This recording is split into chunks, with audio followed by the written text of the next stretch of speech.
displayed. 61 present, 44 for, 15 against, 1 abstention. The question is agreed by a majority of the members present. I declare the motion passed. Council now proceeds to the third session to deal with the remaining proceedings of the bill. I now propose the question to you that the following clauses stand part of the bill.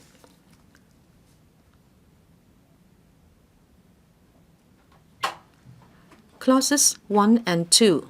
In this session, the committee will first proceed to a joint debate on clauses 1 and 2 standing part of the bill. Members may indicate whether they support the bill as a whole in this debate.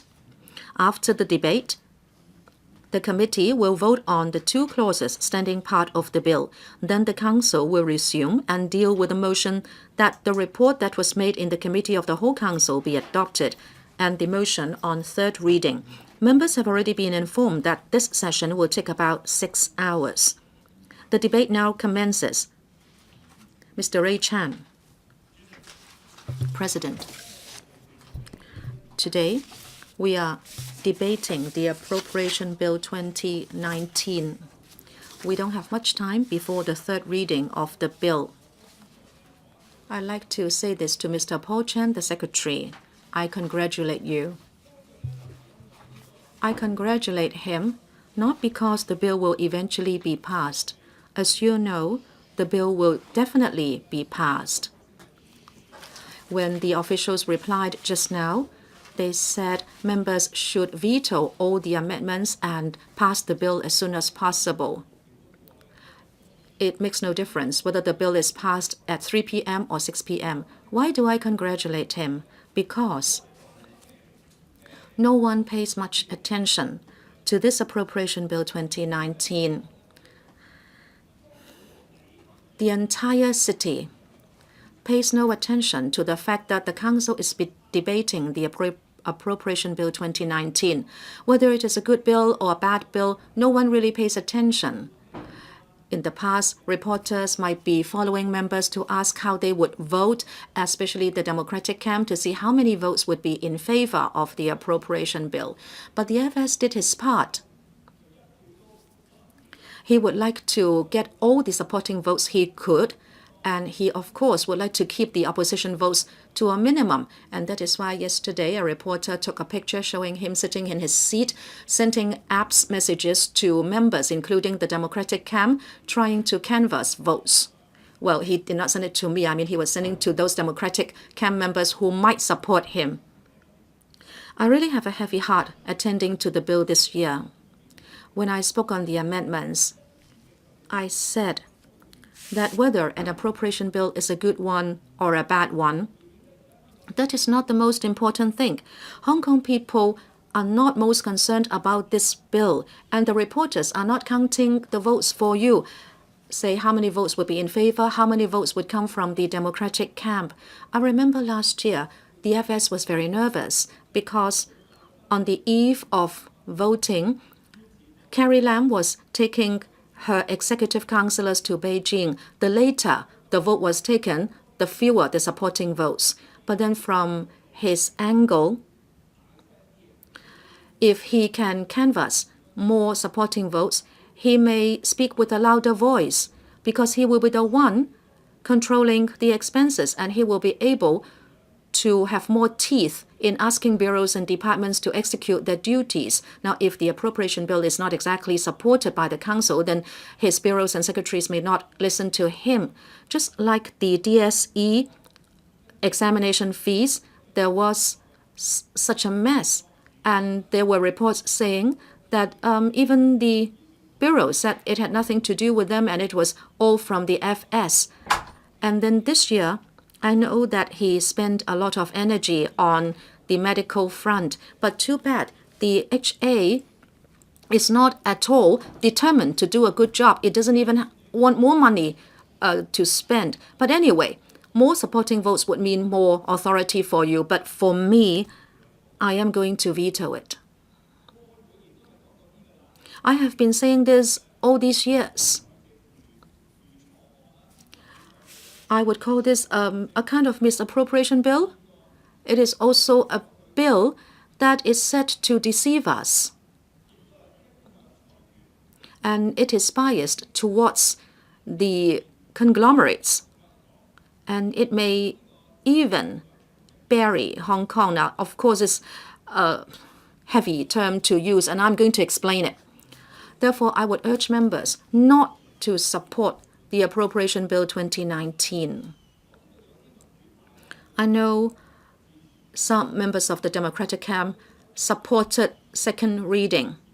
Well, whether you supported or vetoed or abstained from voting on the amendments, it doesn't matter. But I hope they will think twice at third reading.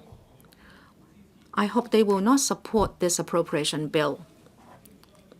I'm not saying whether the bill is helping or not helping your sector, giving you money, so you should show your gratitude in voting for or against it. And the most you should do is to abstain or walk out of the chamber when the vote is taken.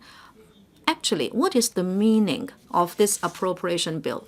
Whether it is for the mainland government or to the Hong Kong SAR government, it has become like a machine that does damage to Hong Kong, or it can even destroy Hong Kong. It is like a tank which is activated.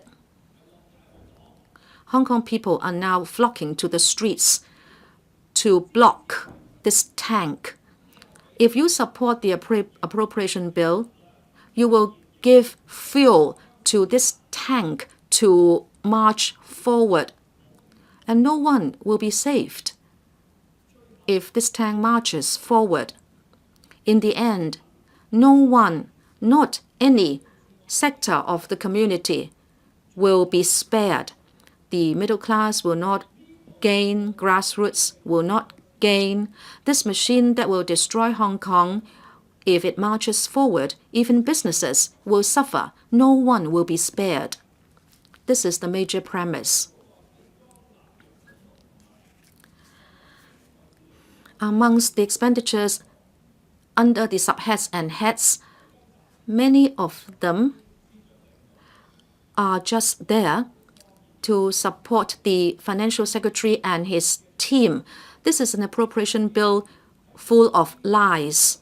In the past few years, under the leadership of the Financial Secretary and under the assistance of the FST Bureau and with the cooperation of the departments, lies have been formulated and specious figures have been forwarded.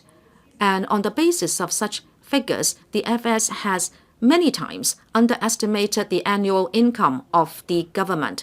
And then the FST Bureau will inform other departments about this. So departments had the excuse to adjust their estimated expenditure downwards. They might have wanted to secure a bigger sum, but then they would put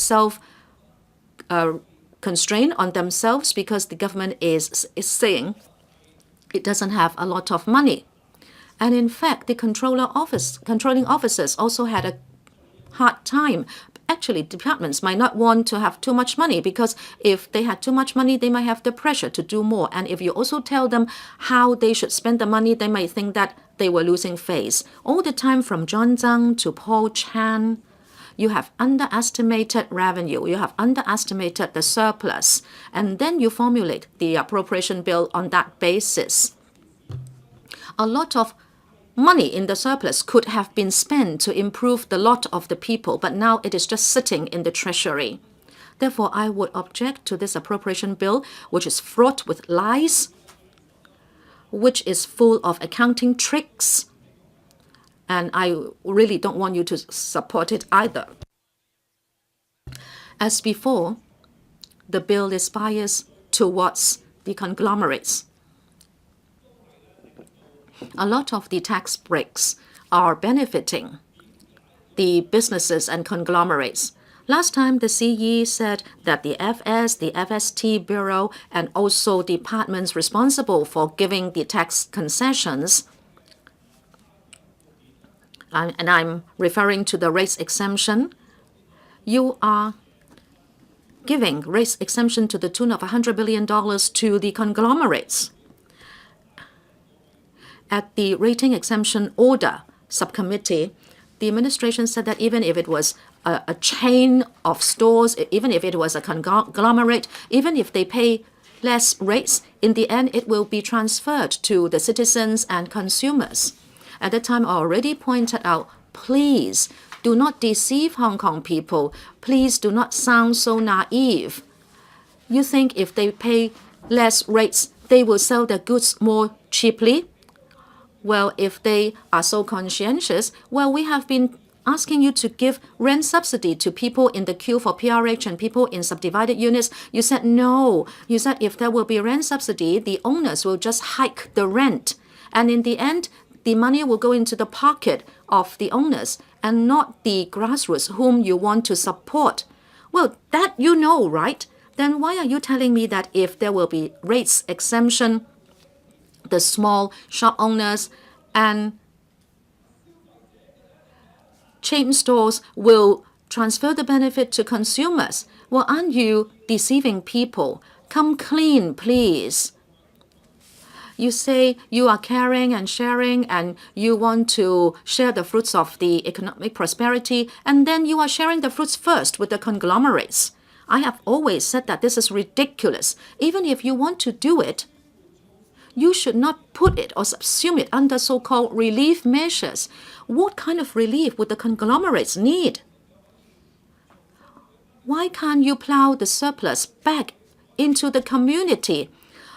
Do you really think that this would be used to improve the welfare or benefits for their staff and also to benefit the consumers? Can you show me any statistics to support your view? The appropriation bill is just a rehash of old ways. You are distributing rates to conglomerates without a limit. And today, this year, you are doing a little more. You are saying that we have no particular definite mindset. We will be able to think about reviews, and then you showed us certain options, but then, of course, no consensus was reached. Well, of course, you would just blame us because it's the LegCo that hasn't come to a consensus and you haven't been able to agree on the option. Well, in comparison with previous years' budgets, I think I need to add two more points to my arguments. First of all, the reserves have been hollowed out, and then you have destroyed the international confidence in Hong Kong. And these are two very serious sins. First of all, in relation to the heads of expenditures just included in the appropriation bill for the Development Bureau, we are going to spend $1,000 billion on the studies concerning the Lantau Tomorrow vision. In the second half of the year, the study will take place. And then many citizens are wondering why we aren't looking at the brownfield sites first, why we are not taking back the golf course site first. I think the government has been suspected to be favoring the mainland enterprises so that we can digest their spare capacity, and then, we can make use of the spare capacity, and then we can make other earnings. So the administration is going to spend more money on the Lantau Tomorrow vision. This is going to deplete our fiscal reserves. I must oppose the bill as a whole. Another reason as to why I am voting against it goes way beyond just the monetary considerations. Now, the bill will include expenditures involved in paying the senior officers. Well, they are blindly supporting the fugitives bill.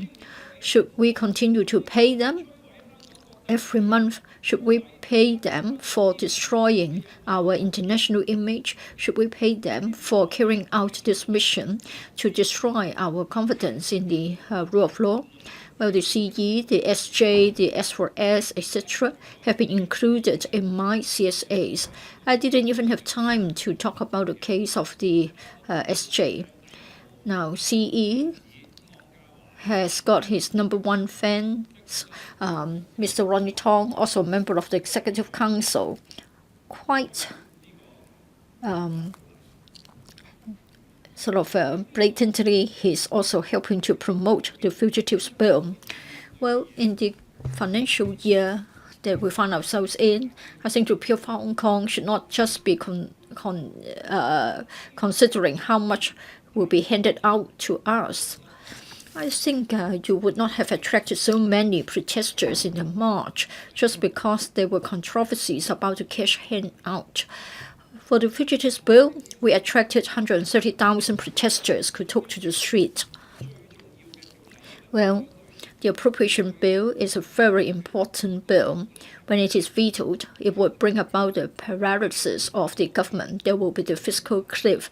You will, of course, say that we run the risk of not having money to pay for the CSSA recipients. But then when we veto the bill, if we can bring down the government, or at least ask the government to cave in, and then we won't have the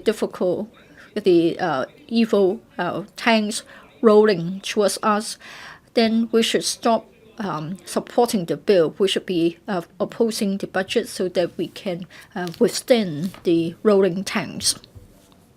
Mr. Roy Kwong. Madam Deputy, I think we're approaching the end of the debate. Everybody knows that later today we are going to vote on the budget. Well, for this particular budget, I think there's one feature which is standing out. Well,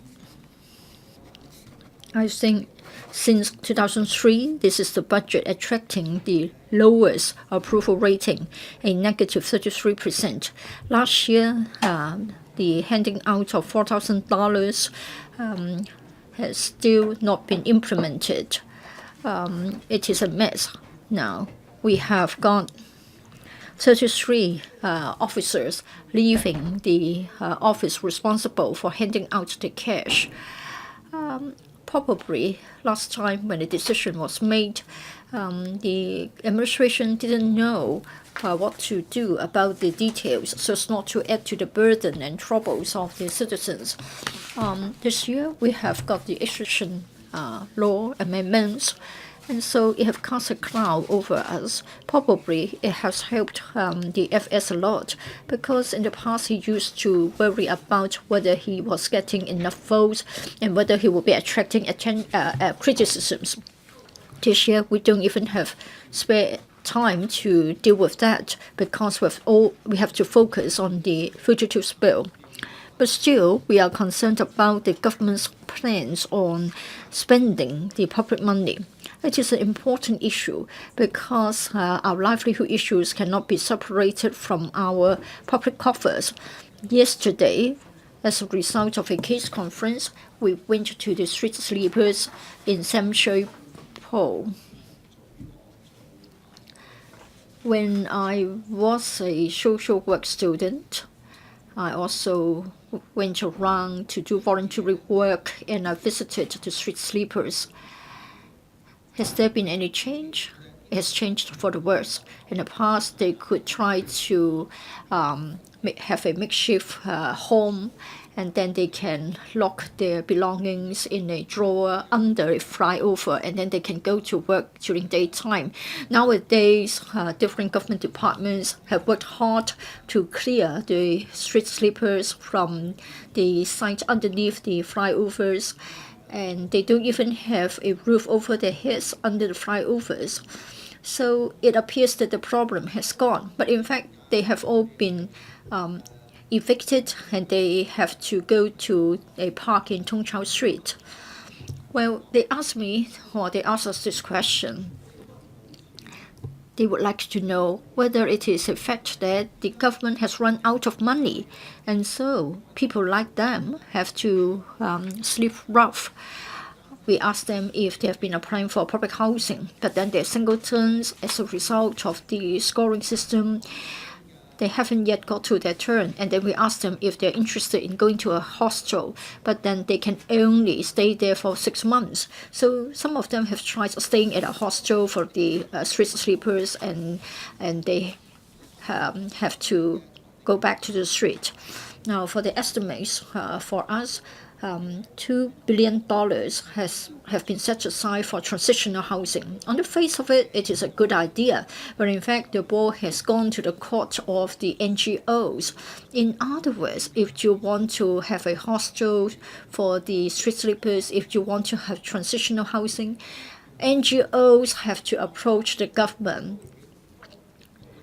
Well, NGOs may want to work hard to launch similar projects, but it won't be easy because, first of all, you need to get a site, you need to clarify the land status, have a drainage plan, and then you put up a structure, and it is hoped that at least the street sleepers can have some hope while they stay at such transitional housing. Even the NGOs have asked this question. Shouldn't it be a job rightly in the hands of the government? That is, the government should prepare the hardware and then an NGO will run the place. No, the government's not doing that. The NGOs are supposed to be responsible for the construction as well. Do you know how many people are living in partitioned cubicles? Maybe a family of a few members are all squeezed onto into a small cubicle. But there are also singletons who are street sleepers. The number is increasing. NGOs have told us that we have got more than 1,200 street sleepers in Hong Kong. Well, for Taiwan, well, they have only got 2,000. But in Hong Kong, we're supposed to be a cosmopolitan and city, and yet we have got 1,200 street sleepers, and some people are also refugees. They stay there overnight to sleep, and then probably staff members have got an instruction to turn on the volume of the music so as to wake them up. I think it is really sad because the 100 of 1,200 doesn't even include the refugees. And we have got a sound public finance, and we have been underestimating our surplus every year. And still, we are getting so many people living in subdivided units, partitioned cubicles, sleeping rough, as well as spending their night at McDonald's. I think I don't have time to talk about all the social problems, but what we are faced with is we don't even have a policy to take care of the street sleepers. Now, Professor Law, the Secretary for Labour and Welfare, is in attendance, but it appears that the issue is being shifted between or passed from one bureau to another. Is it the housing or the welfare bureau that should take up the matter? Well, the street sleepers do want to lead a normal life. Among them, they are not the sort of stereotypes like a drug addict, etc. Probably only 20% of them have taken the bad habit, and they are being given assistance by frontline social workers. Most of them would like to break away from the vicious cycle. Some of them are in their 60s, 70s. They only get $1,800 for a rental assistance payment. But they don't have much left for the food. Now, for a subdivided unit or for a sort of partitioned cubicle, is $2,500 a month.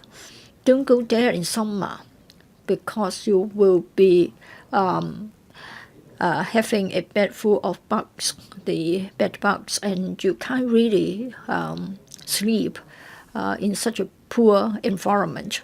So there's no choice. They have to turn to the street. Now, where have all the money gone? How come that we don't even have a hostel for them? How come that we don't even have something to tie them over while they wait for public housing? Yes, $2 billion have been set aside, but then it is too little too late. Madam Deputy, we want to enable every citizen to meet their basic needs. Say, for example, a decent roof over their heads before we can have a harmonious society. We've got $68 billion in this year's surplus. On what are we spending our money? Why are we not helping the needy? Well, of course, the government would say that we are giving an extra month's payment to the welfare recipients, OAA, etc. in the past. In the past, in fact, the government would pay 2 months extra payment. This year, just 1 month's extra payment. And then for the healthcare voucher, we get $1,000 added to this year's payment. Why can't it be made a regular feature? I think you should spend money in this way, and this is the wise way to spend our money. Now, what about our principal officials? We have got the SJ who has got a unauthorized building works, and she's defending the CE. They may be putting on smiling faces and yet watch what they have been doing. And we have got so many white elephant projects. For the grassroots, for the most disadvantaged, they badly need our help. How much would they cost us? I think they just want a CSSA payment. If they want to rent a place, they have to get extra resources so as to pay the deposit, and it is difficult. So we are merely making a very humble request. If the LegCo has got the power to reallocate the different heads of expenditure, I'm sure most of us, or lots of us, would want to address the problem of street sleeping, so that people no longer have to stay in the street. I think for an international city like Hong Kong, I don't think we should allow such a picture to sort of exist. Yesterday, I visited some petitioned flat. I think that the owners are rather imaginative. They can simply make another bed sit above another by building a cabinet hanging on the wall. You open it and then you crawl in, and then it's another bed sit. It is just like a coffin. Why can't you think of a way to lift people living in these partitioned flats out of poverty? You can make available more on social resources. You have made everything really grand: housing, social services. If you think that something works, do it yourself. Don't ask someone else to do it for you, claiming yourself to be just an advocate. You have outsourced your responsibility. You have outsourced your responsibility to house people who are in need. Every year we have this appropriation bill. We don't know where the money has gone. And we're talking about tens of billions of dollars surplus. We have seen a lot of people who are scavengers, people living in appalling conditions, children growing up in substandard environment. When you have a sum of money to use, you will have to make sure that it is properly allocated, make sure that they are properly used by social welfare services, by NGOs. Every year we see that money is squandered away in the appropriation bill. We only need $100 million to help people we have visited. Dr. Fernando Zhang was there yesterday. I really thank him for all the work he has done. We ask, how come the situation deteriorates? There is no improvement whatsoever. Well, if you ask people, well, have you once been a street sleeper, and then with the government's help you find a place to live, and then you started a new life with decency? No one like that. It's a vicious circle. They will have to sleep in the streets, sleep rough, and then they get a temporary housing, and then when the time expires, they will have to sleep rough again. It doesn't really matter that they have to sleep rough, but every evening, the government departments like spraying pesticide and deodorizing powder all over the place to stop street sleepers from staying there. They are people. You think that you just chase them away under disguise of cleaning streets, and you board up and you put fences around places under flyover to chase them away so that they will be hidden somewhere, and you think the problem is resolved? You think we are fools? We have the money. The people who are in need continue to live in a plight. They have to beg government officials to help them. Why don't you help them? They beg you for help.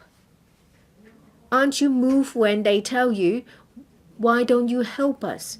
I'm not asking you to just simply giving the money away. Just make sure that the money is properly used. As I've said, that you will have, if you want to do well, you will have to start with yourself, with those around you. Well, so speak. Let me remind members that in this session, you may only explain your position of whether you support the appropriation bill or not as a whole. You should refrain from engaging in a debate in the specific areas. Dr. Fernando Zhang. Chairman, we will take a comprehensive view of the budget.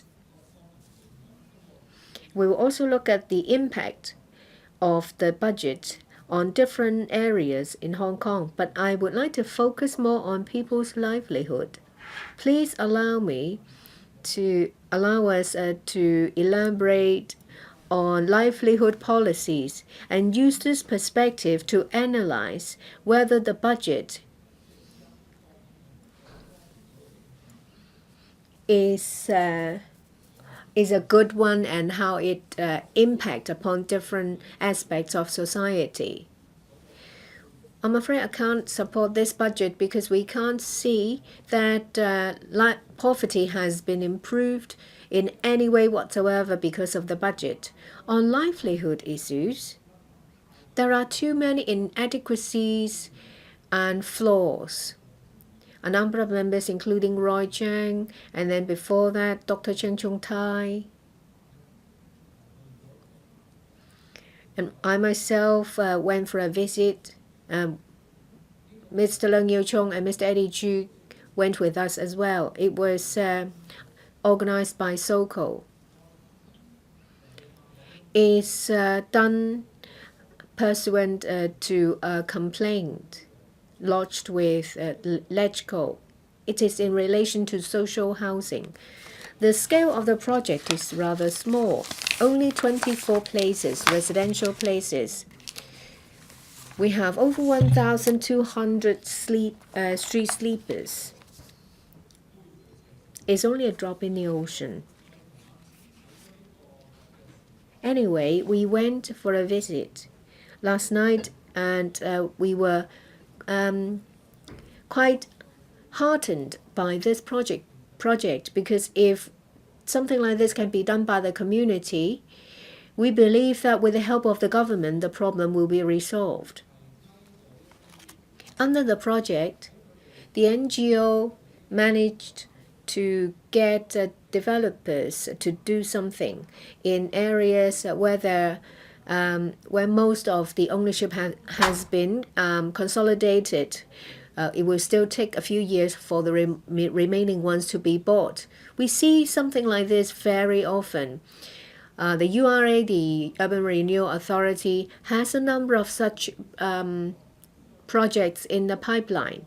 In some old districts, they have managed to purchase a considerable percentage of ownership.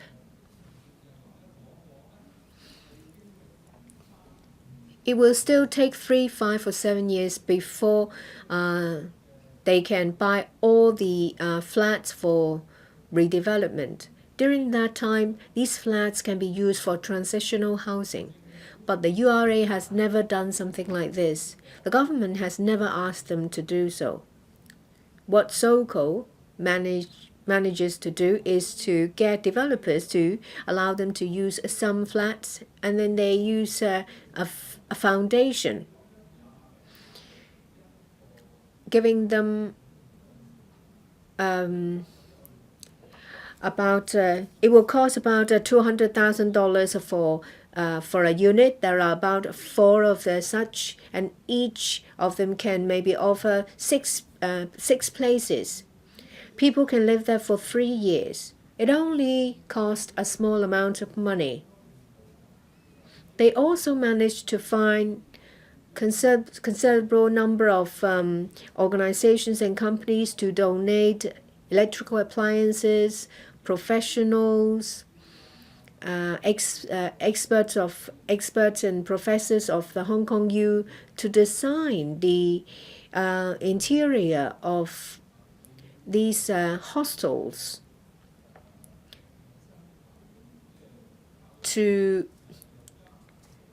that are say bugs and fleas resistant. It will work best for environmental hygiene and well designed to give you privacy.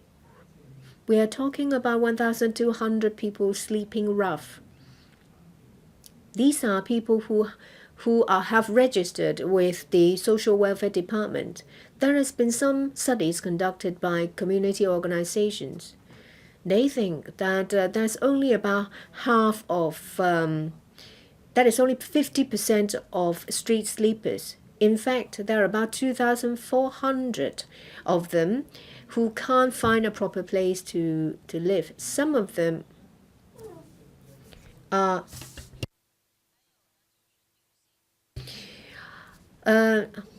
maybe refugees, and some of them are women. What I remember most from last night's visit was that they told us that it is not wrong to sleep rough. It's just that they can't find a place where they can afford to stay in. About 40% of them still have a job, but the job is not stable. They don't earn enough to actually rent a place. For some others, well, they can't even afford to live in subdivided units. Some of them live in partitioned flats or live in the kind of like a capsule, just a cubicle. It will cost about $2,800. Still, they can't afford it. But still, they can't live there because they can't put up with the fleas and the bed bugs. We visited one. There was no window, and there was one that is right above a toilet with just a small opening as a window, and there is a cabinet acting as a bed. It's so stuffy. We could not see the tenant, but the one living below told us that it's someone in their 70s living above in that wall unit. Every evening he will have to crawl up using a ladder. Right across this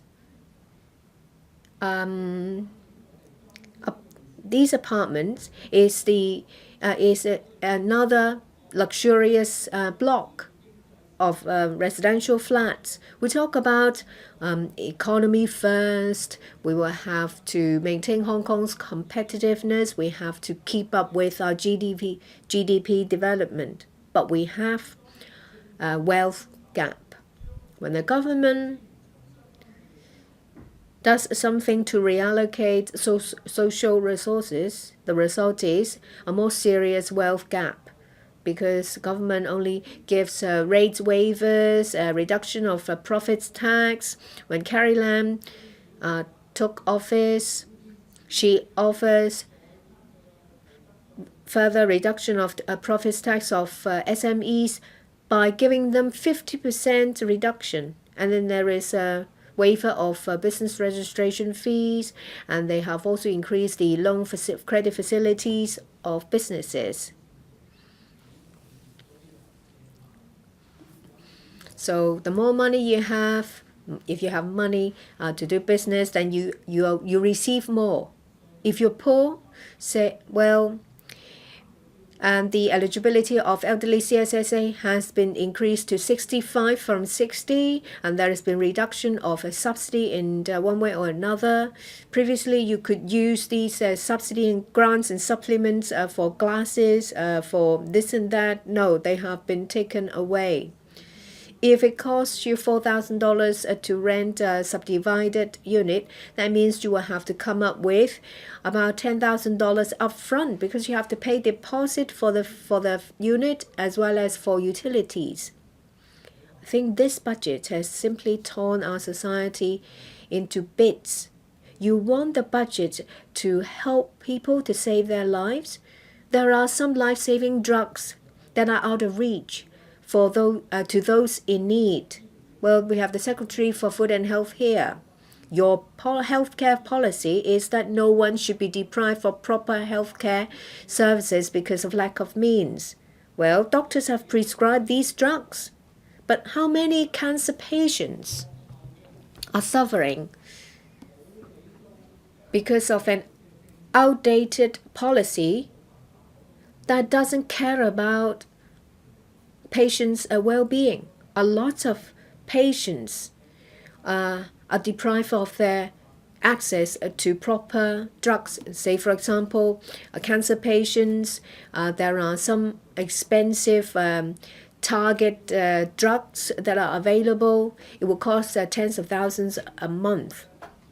What you require them is that they will have to use the first generation drugs. If there is a spread to, say, for example, the brain, then they will be allowed to use a second generation drugs. But the second generation drug is to prevent that from spreading to their brains. There is a 30% chance for the cancer to spread to the brain, and then you only wait for the cancer to spread before you help them. That's unreasonable. There is the medication, and yet you give them less effective medicine, and then you only wait for the problem to get worse before you help them.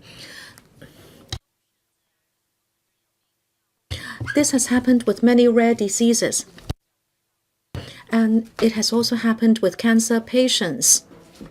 We tell you, you are very backward, you are not keeping pace with international developments, and people have already developed new medication that can help patients.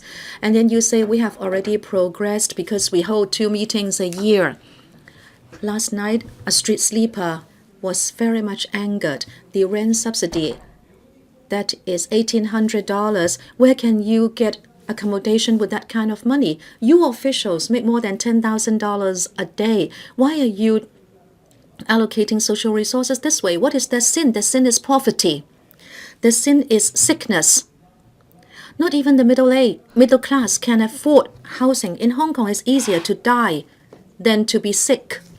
If unfortunately you have cancer, well, you can have target medication, but you need $60,000 a month. So would you prefer to die? Is it that you will ask your family to squeeze the money out of their pockets for you? How much assets do you need in order to have $6,000 for medication a month? Is it that it is a sin to have cancer? Is it that when you get sick, you will become the burden of your entire family? This is Hong Kong. This is the appropriation bill. Are you helping Hong Kong people? We have a very good economy. We have peaceful times, but your budgets continue to maintain the wealth gap. And then when there is nothing that requires rescue or repair, you suddenly come up with the rendition law. What is the kind of governance you are showing Hong Kong people? Why don't you allow all Hong Kong people to work and live happily in Hong Kong? Why do you want to pick fights? Why do you want to ram things down people's throats. Is this SARG a government for Hong Kong people? Do you have Hong Kong people's welfare as the basis for your governance? Are you taking care of the most needy in society? Why are you so mean towards the old, frail, and weak? Why do you say, even if you want to catch up, you are actually regressing, and then you say, we can't do much about the queue, but we are going in that direction? But this is all talk shop. Mr. C.K. Law is here. A lot of things came from him. The maintenance board was mooted by him. He was concerned enough to push for one-stop service for women who are victims of sex abuse, and he showed concern towards street sleepers. But then today, Mr. Law, you are not making any promises in all these aspects. President, I don't know why people's mindset are dictated by the positions they hold, and they would renege on their previous commitments. And in fact, you are doing disservice to the elderly, especially those who are poor. You tell them, sorry, just wait a few more years. So, President, there is no way I can accept this appropriation bill.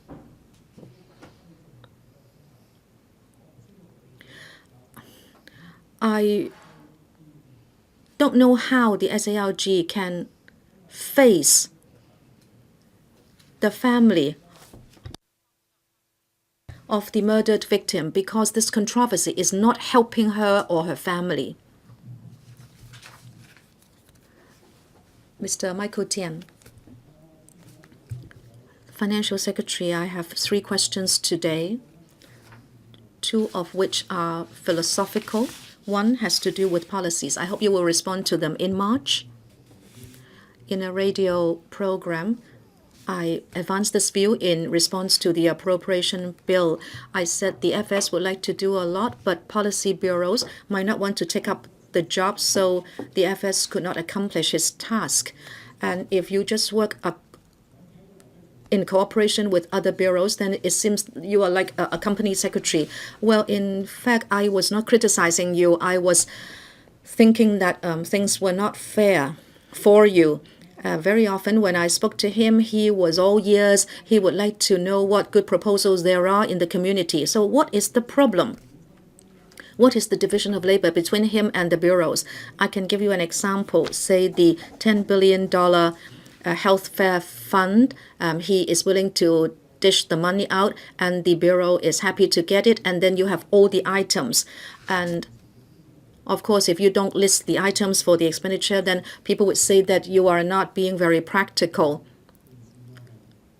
And no one would give you a good mark for the appropriation bill. So how can you achieve what you set out to do? How can the FH Bureau be able to do this, but then it seems for others there is no clear breakdown for the sums and funds that are dispersed? And then there are 2 specific items that I think are important to society. And I hope when the FS speaks in response, I hope you will speak to these. 1, I have always talked about this, community nannies. I think this is much. Sorry, Mr. Michael Tian, I'd like to remind members again that in this session,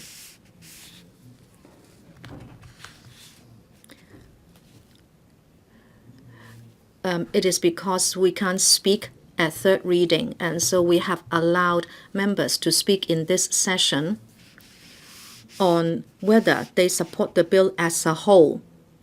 This is not a 2nd reading debate or CSA debate. Therefore, members should not continue to ask questions or discuss funding of policies for individual bureaus or even the amendments. So please come back to this debate. Yes, President. I'm just trying to use the time that I have, but it seems there are not many people in the chamber.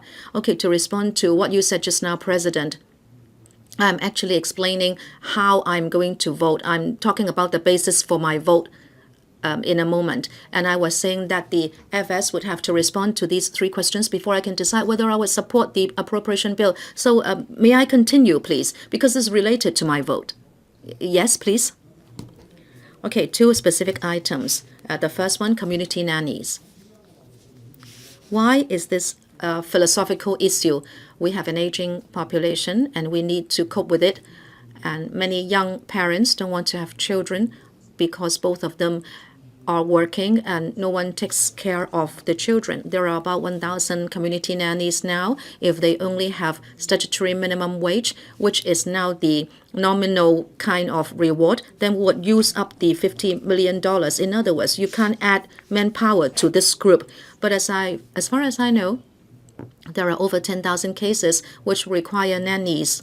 And if you pay SMW, you will have to fork out another $500 million every year, and then you can have an effect of making our population young again. So and there will be more people paying taxes as well. So is it that you don't want to fork out the money, or is it that the policy bureaus are unwilling? I need to know this because I have to decide how much you have done as the financial secretary before I vote.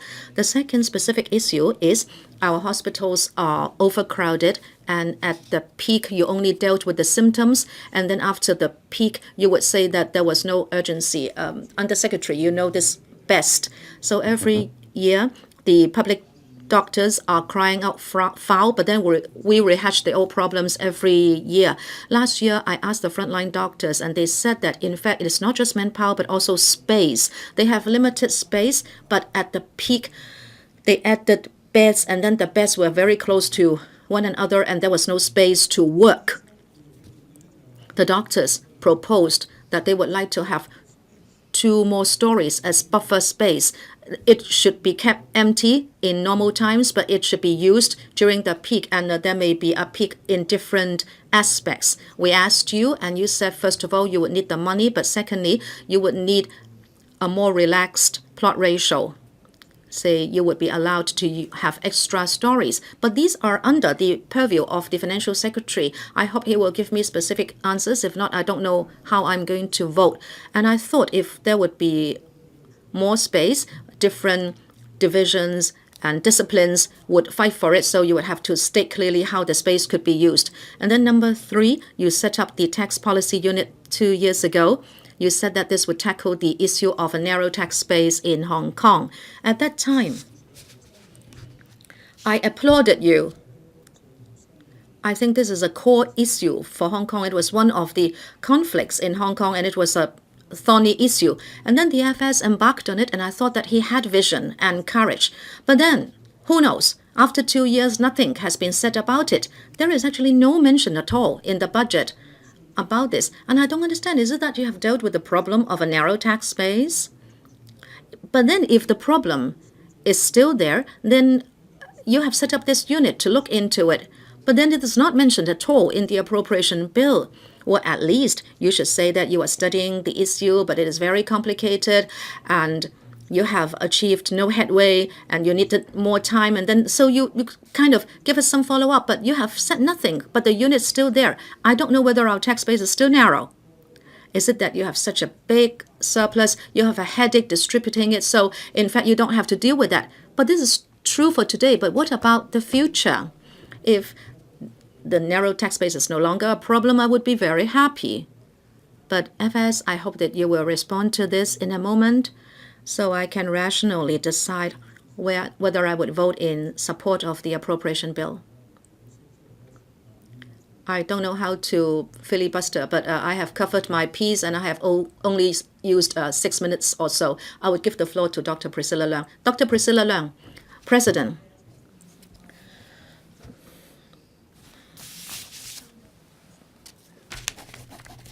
$515.8 billion are wired under the appropriation bill. But FS, you are quite fortunate this year. I think you have good luck.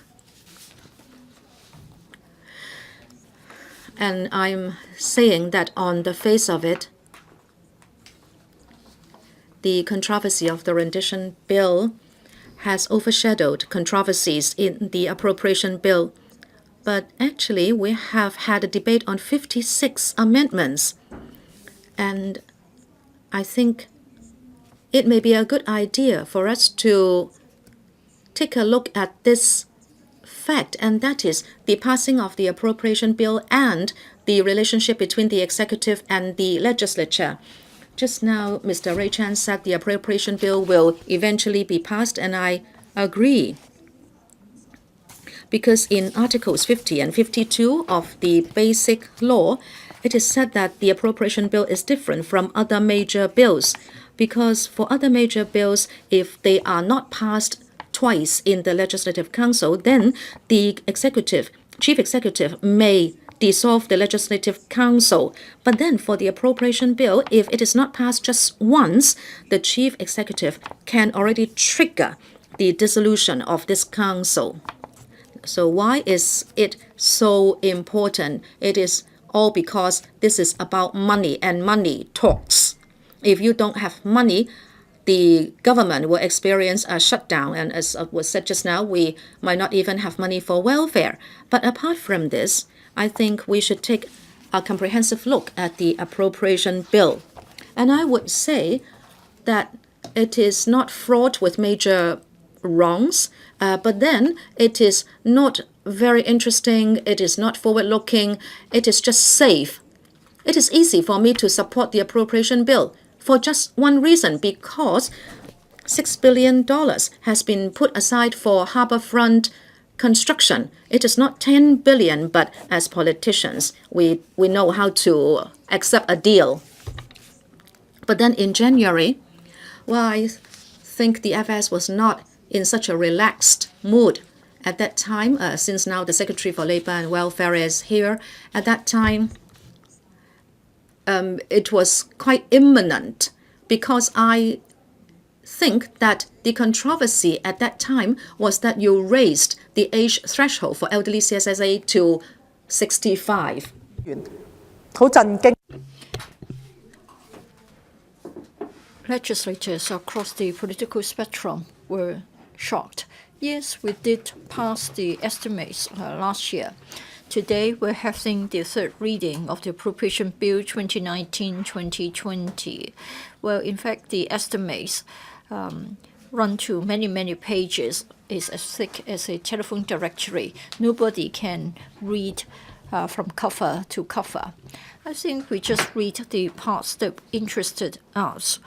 Well, we know that it is important to pass the budget, but still, we hope that for important issues, if there is a change, if there are policy implications, please bring them to our attention, because some of us may not be particularly keen in certain areas.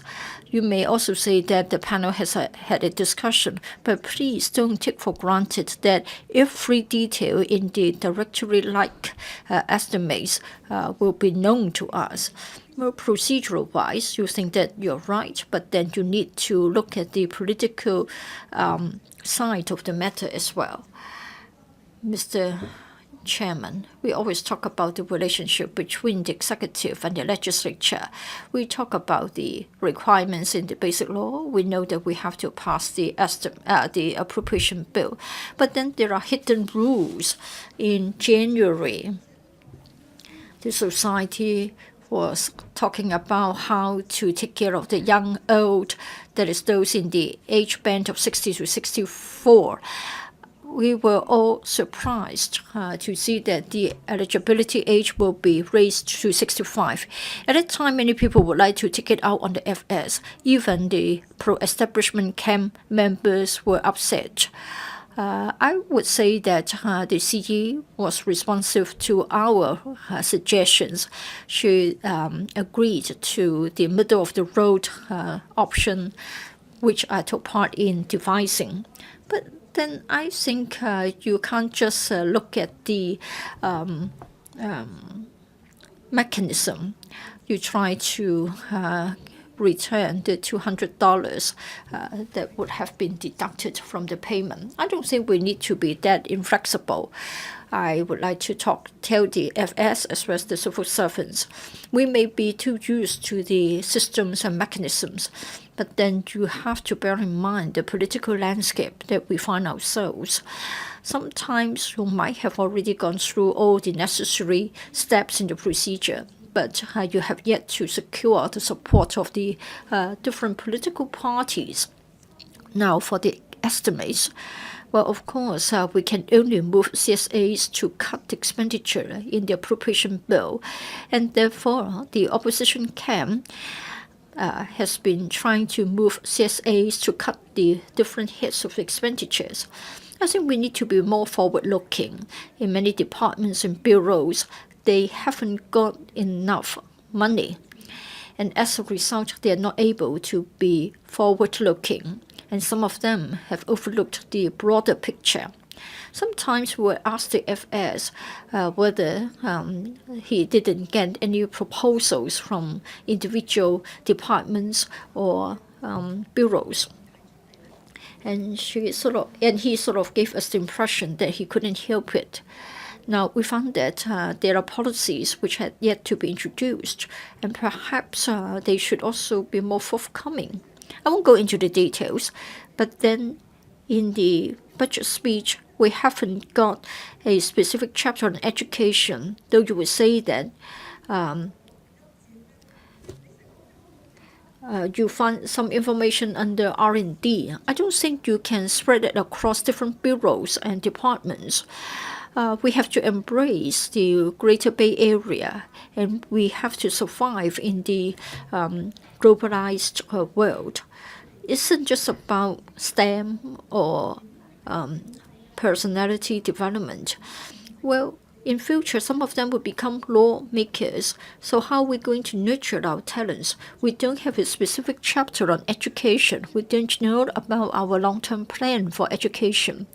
Now, for Labour and Welfare Bureau, I think the secretary was able to get a lot of money, like $20 billion to get 60 facilities. So perhaps we should talk to the SLW more often.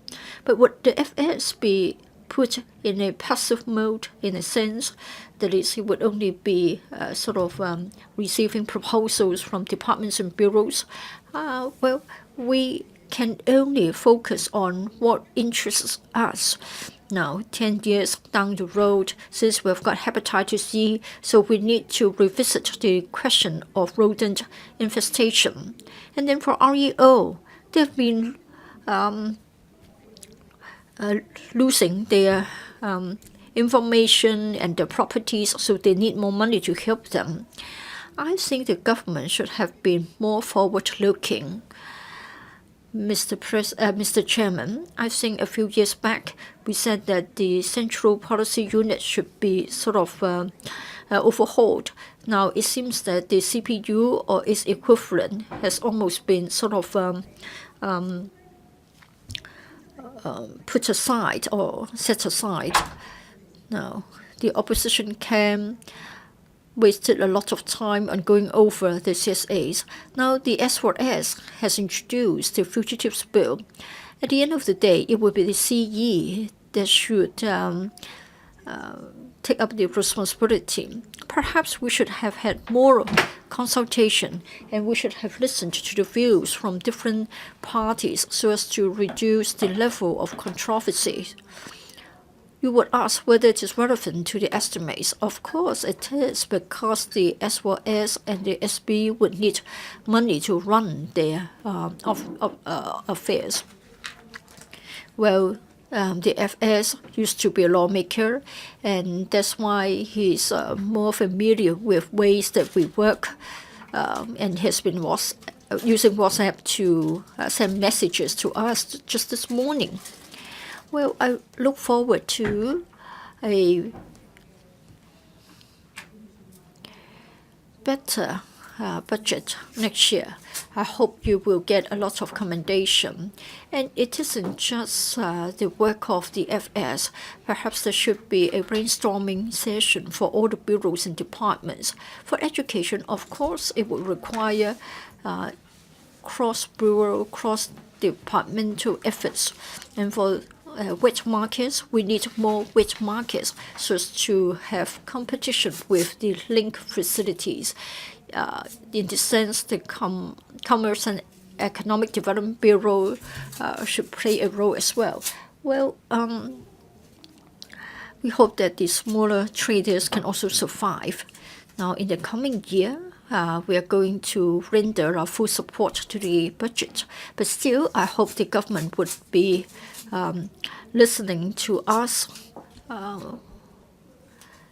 with a humble heart. We are really worried about the impasse arising from the U.S.-China trade war. We don't know how the stock prices will go, and I think all bureaus should stay together, and you need to be coordinated in your efforts. Please don't always juxtapose the business against the government. Don't easily go into the allegation that there would be collusion between the business and the government, or be too worried about that. Well, our FS, Mr. Paul Chen, has a very difficult ball game this year. But he was sort of blessed in the sense that he doesn't have to worry about the passage of the budget, because everything is being overshadowed by the political controversy.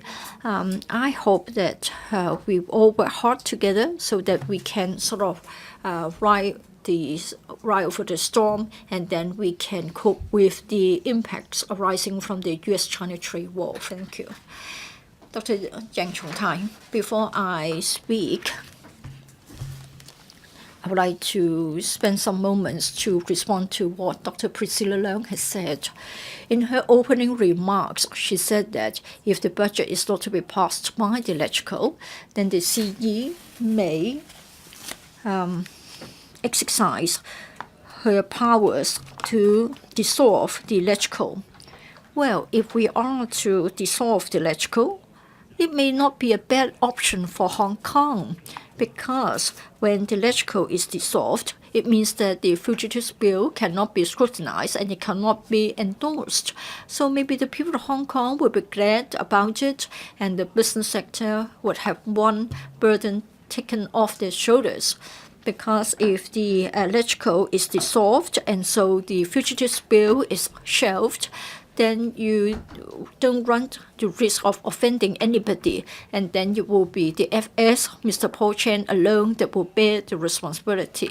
But of course, I don't think this is going to take place. In 2019-2020 budget, I think there are a few slogans. Support enterprises, safeguard jobs, strengthen livelihoods, and stabilize the economy are the slogans for the 2019-2020 budget. They are not really very beautifully put together slogans, but still I want to comment on them. I think a few months ago, we found ourselves under the influence of possible impacts arising from the U.S.-China trade war. I think back in 2018, at that time, the stock market as well as the property market were such that there was a fall of 15 to 20% in the property prices in major residential developments. At the time, quite a lot of people were worried about the volatilities in the international landscape, and Hong Kong may have to go through a difficult time. And people started to talk about using our fiscal reserves to address the problem arising from an economic downturn. In 2007, 2008, things were so bad that almost on a daily basis we got somebody jumping to his or her death. Well, I think many citizens would rather opt for a conservative approach when it comes to policy formulation. But it also means that it will include a lot of unreasonable arrangements. Now, the FS would like to bring back the housing reserve so as to disguise a possible change in the level of government revenue in the light of headwinds. In the past, John Zhang had just got too much money, so he tried to put up a disguise that he was working on it. So he set aside the money in a housing reserve, saying that it's for public housing. Now, the money will be brought back so as to make the future government accounts look better. I think the FS has been talking about having a football match, but I don't think he's scoring any points at all. You may think that there isn't much for us to criticize the FS in relation to the budget. Well, for Mr. Chen, well, he's not an ambitious person, so it may be good for him to be such a sort of a modest person, and he would just add a few percentage to the expenditure here and there, quite unlike Carrie Lam, who started another controversy. So in terms of government officials, I think he may remind us of a particular figure in our history, Kelung. Well, I think many people think that the economy would stabilize, but this is not the case. In the past 2 or 3 weeks, we have seen that the deadline is looming. Priscilla Leung talked about the impasse of the U.S.-China trade war. No, it is a deadlock. I think it is a matter of whether we would want to fool ourselves and think that things are fine and we can still buy the properties in the market. Why am I saying that it is a deadlock? It is because it is a bland budget, but still there is a problem with the budget. It is an unremarkable budget without any meaning. What do I mean by that? In the face of economic adversity, what we need to do is to provide some incentive to guide people to avoid risk and to save. In this budget, there is no management philosophy whatsoever, as I've previously stated. It also fails to guide Hong Kong people to avoid risk and to save. There are a number of things that have happened that we need to ponder over. Say, for example, the beginning of last week, it was said that there will be an increase of tariff to 25% by Friday. Well, a normal market reaction is not to invest on short position. In Hong Kong, we are going to have a holiday, and there is also a holiday in Japan. It is rather precarious for Asian markets because there is no way for Asian markets to react to the increase in tariff by the US. Well, Taiwan reacted to it. It's a good reaction because for tariff to increase to 25% for mainland China, Taiwan will benefit by it because Taiwanese manufacturers and manufacturing industry owners will go back to Taiwan. We have the budget, we have the extradition bill. Together with the trade conflict, it means that we are in the eye of the storm. According to a report of the U.S. Congress, well, it said that key provisions of the U.S. Hong Kong Policy Act may be undermined, and there is going to be the 25% tariff. Everyone tells you that funds in the market don't lie. Well, if they leave, then they will just leave. Who are left are your friends, maybe those with red capital. They are stuck in Hong Kong, basically. That's why they don't leave. As I said, that the relation between the extradition law and this budget is that, they are unfolding in tandem. Normal Hong Kong people, in face of that change in U.S. policy, would change to U.S. dollars to avoid risk.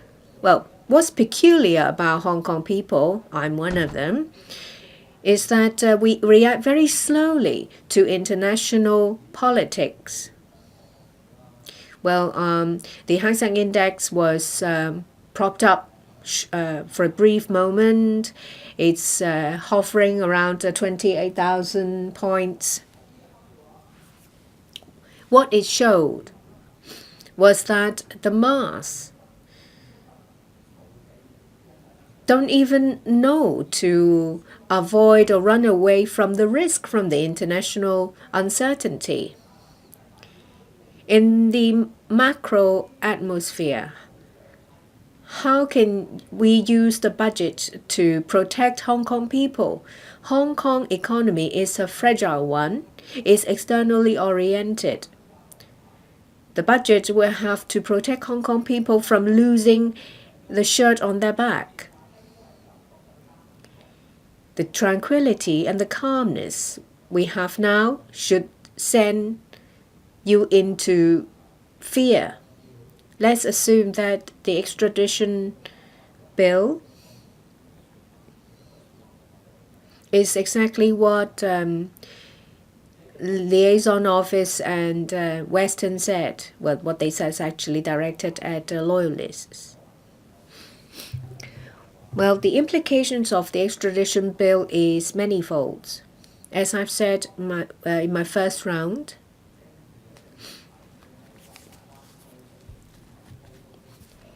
it paves for alignment of a difference in systems between Hong Kong and Greater Bay Area,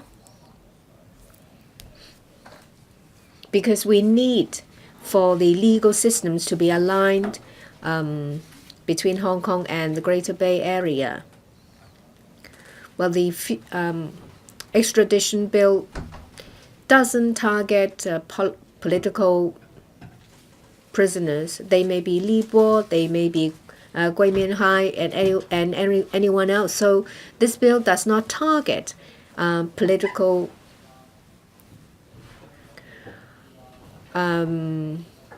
personalities. They target people who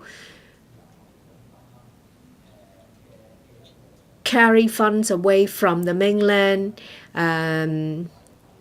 businessmen, and related parties. So it is, in a way, take everything from you with a legitimate cause. With the passage of the bill, the Hong Kong government will be able to collect evidence, transfer papers, seize your asset, and then move everything over to the mainland. I'm sure that bankers and the rich and powerful will know much better than I do. Otherwise, Mr. Joseph Lau would not have left Hong Kong. There is the Sino-US trade war. If the extradition bill is passed, there is nothing we can do. We're only dancing here. When we're dancing, well, there is, of course, the result of the negotiation between the US and China. Otherwise, there wouldn't have been the 25%. The third possibility is related to the budget and also the situation in Hong Kong. How can we safeguard jobs and support enterprises? You have to give confidence to businessmen in Hong Kong that it will be a stable environment for them to operate. It's not about the Greater Bay Area or anything. It's about protection of human rights, right of ownership, freedom to enjoy what you have. I call it fundamental protection. But the extradition bill will affect your right to use something you have, your right to of ownership, and your basic human rights. It's very likely that the U.S. Hong Kong Policy Act may change. Hong Kong will lose our status as an independent customs territory. We may be subject to 25% tariff.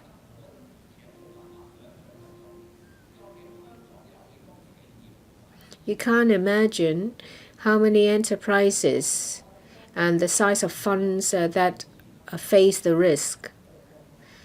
When banks run out of capital, they will have to call loans. International investors will sell Hong Kong dollars. It's just like what is happening in 1997, what's happening in Thailand is happening here. Hong Kong people will suffer. Your property, real estate, will worth nothing. It should not happen right now. This is a useless budget. It can't convince you that when we're in the eye of the storm, it will help you ride the storm out.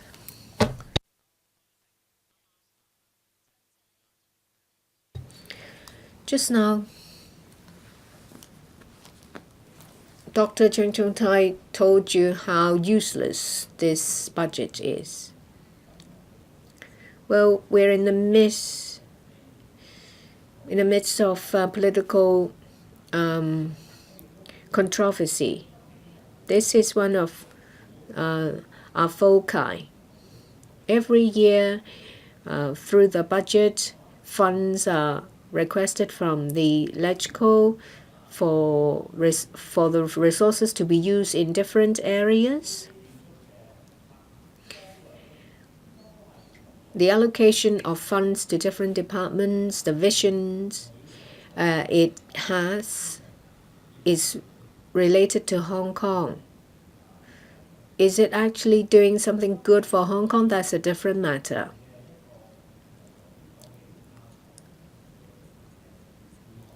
Is the Financial Secretary working on a deficit budget?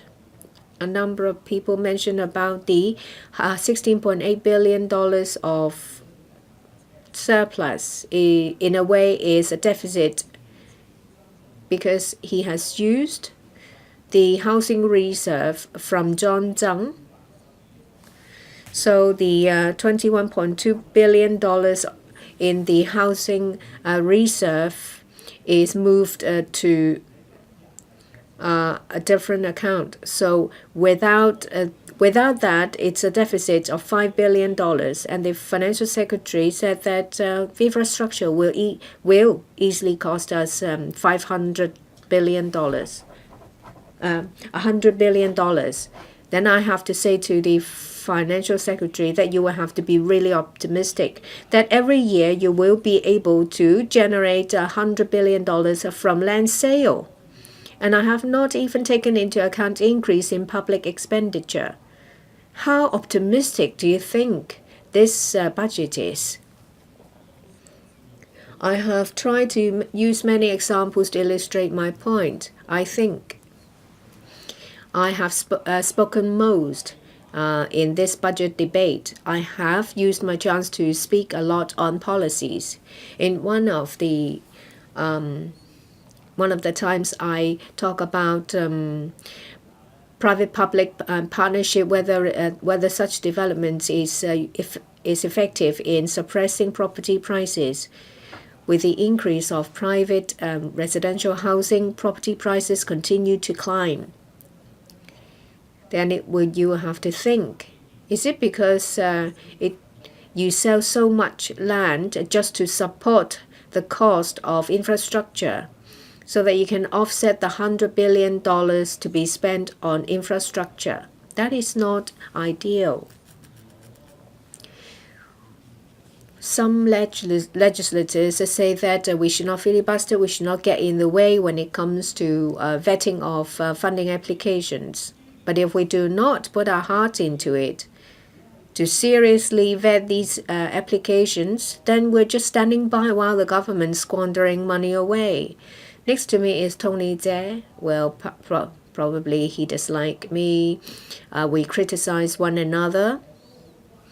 But he is very concerned about one thing now, the $1.8 billion of the Yuen Long footbridge. Of course, Democrats are concerned about as well. If you spend so much money on a footbridge, if we don't do our duties, if we don't care that the government's squandering money, then you will have to rely on the significant revenue coming from land sale to support such expenditures. That is not healthy. I say to you that, well, if you don't want to rely solely on land sale revenue, then you have to broaden the tax base. We're still here to scrutinize the appropriation bill, one that spent a lot of money on future infrastructure, innovation and technology. Then we will have to think twice about it. I understand that we need to develop new industries. We have to develop, and there is the promotion of Greater Bay Areas. In order to put us in a better position, we have to develop our innovation and technology. I don't understand why, but you have set aside $16 billion on laboratories to attract talents, and there is also $2 billion on the Innovation and Technology Fund. Well, it's unassailable that when you say that, well, without the funding allocation, I won't be able to do anything. And we will have to wait for 3 to 5 years before we see any result. It's just like Cyberport. Back then, it was said that we have to develop information technology. And then there was the Cyberport. Yes, there were tenants, but we have done so many projects. How have our industries benefit from it? So it's not that whenever you set out to do something, you'll definitely succeed. However, this year I see another matter that warrants our worry. In our society, there are many problems towards which you show no commitment. Education, healthcare. Well, yes, you have done something in each aspect, but it's clear that in this budget, the public opinion is that you have put less emphasis on local education and healthcare expenditure. And of course, we have a very urgent situation in our healthcare delivery, and also teachers are under huge pressure. But you have not come up with forward-looking measures. And therefore, in this debate,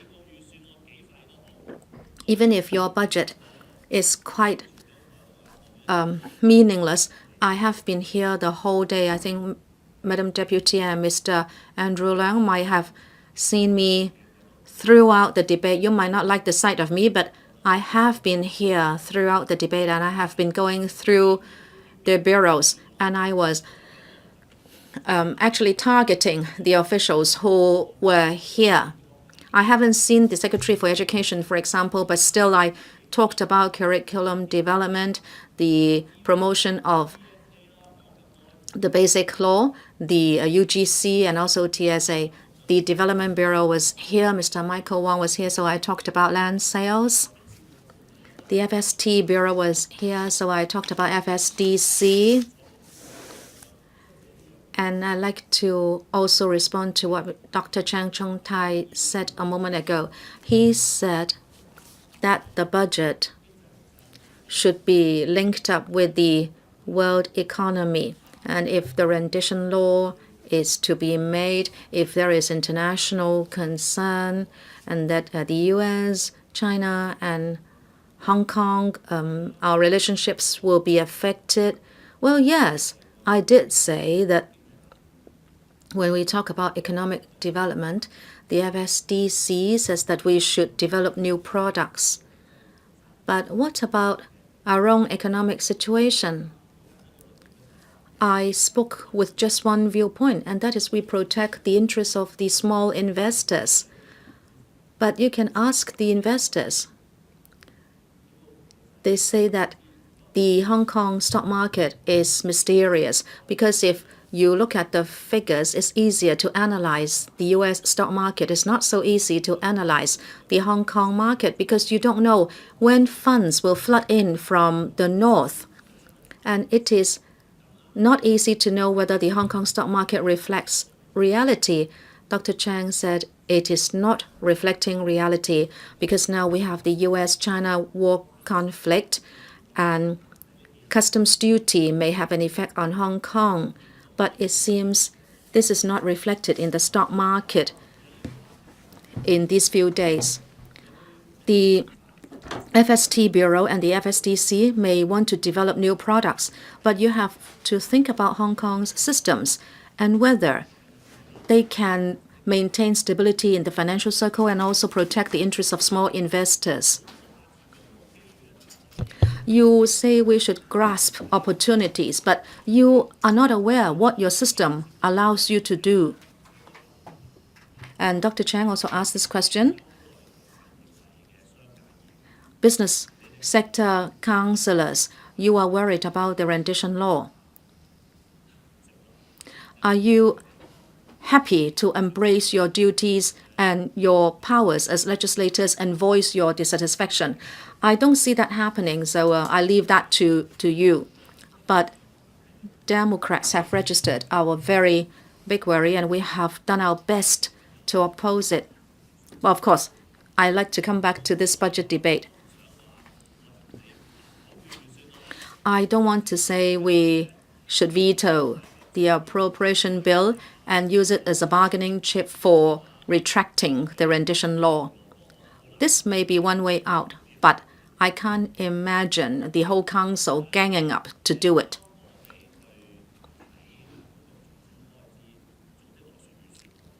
Well, overall speaking, when we talk about public finances, whether it was in the second reading debate and also at special FC meetings, I myself raised many queries. Some members said that I disliked the police. Well, let us look at the special equipment. The estimate has been increased by 100% to $151 million. 3 years ago, it was only like $60 million. And I'm talking about specialist supplies and equipment for the police. And the LegCo should be accountable by asking questions. And also, in my speeches, I raised questions. Say, for example, the HA Bureau estimates for rural and minor works. There is a long queue. I was asking for more money for this purpose, or else district councils will have to stay in the queue for a long time. I don't know who will be district councillors in the next session, but come the first meeting of the next session, you may propose a minor works item, but you may have to wait till the end of your term before you will see it completed. And I have said that for FH Bureau and also food safety checks at the boundary and also the student assistance office. Well, I have spoken on all those. Please do not take me to task for naming councillors and officials because the design of LegCo debates is such that I should be able to advance my views in my speeches. I should be able to speak on the policies, and then when officials respond, they should be replying to my questions. But now, very few people make use of the opportunity, and they would just say, just veto all the amendments from the Democratic camp, and they don't care to respond. But in fact, in the CSA stage, I put forward my views towards different bureaus and my proposals for their improvement.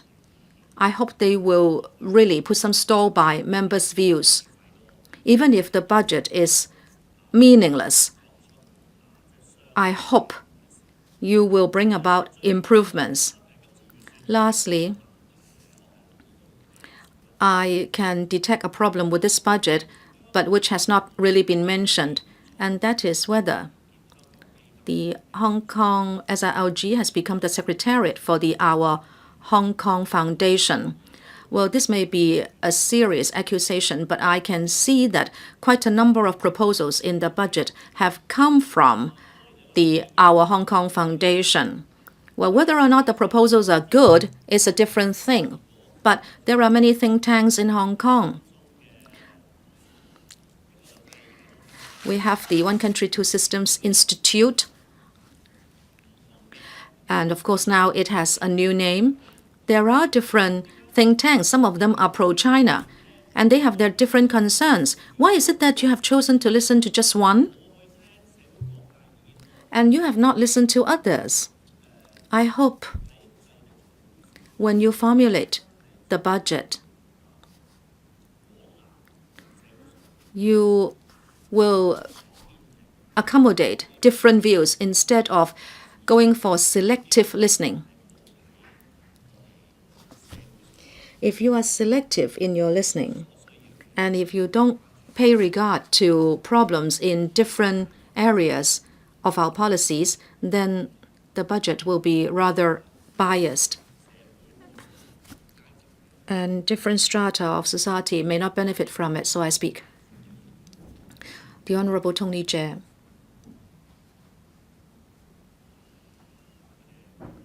Thank you, Madam Deputy. First, I hope you will allow me to respond briefly to Mr. Au Nok Hin's remark about whether I liked him or disliked him. Madam Deputy, in this chamber, I respect all members who try to talk reason and convince people. We have to reason government's policies and put forward our views. But if members resort to severe criticism or even violence and advance their views that way, I would reprimand them without further consideration.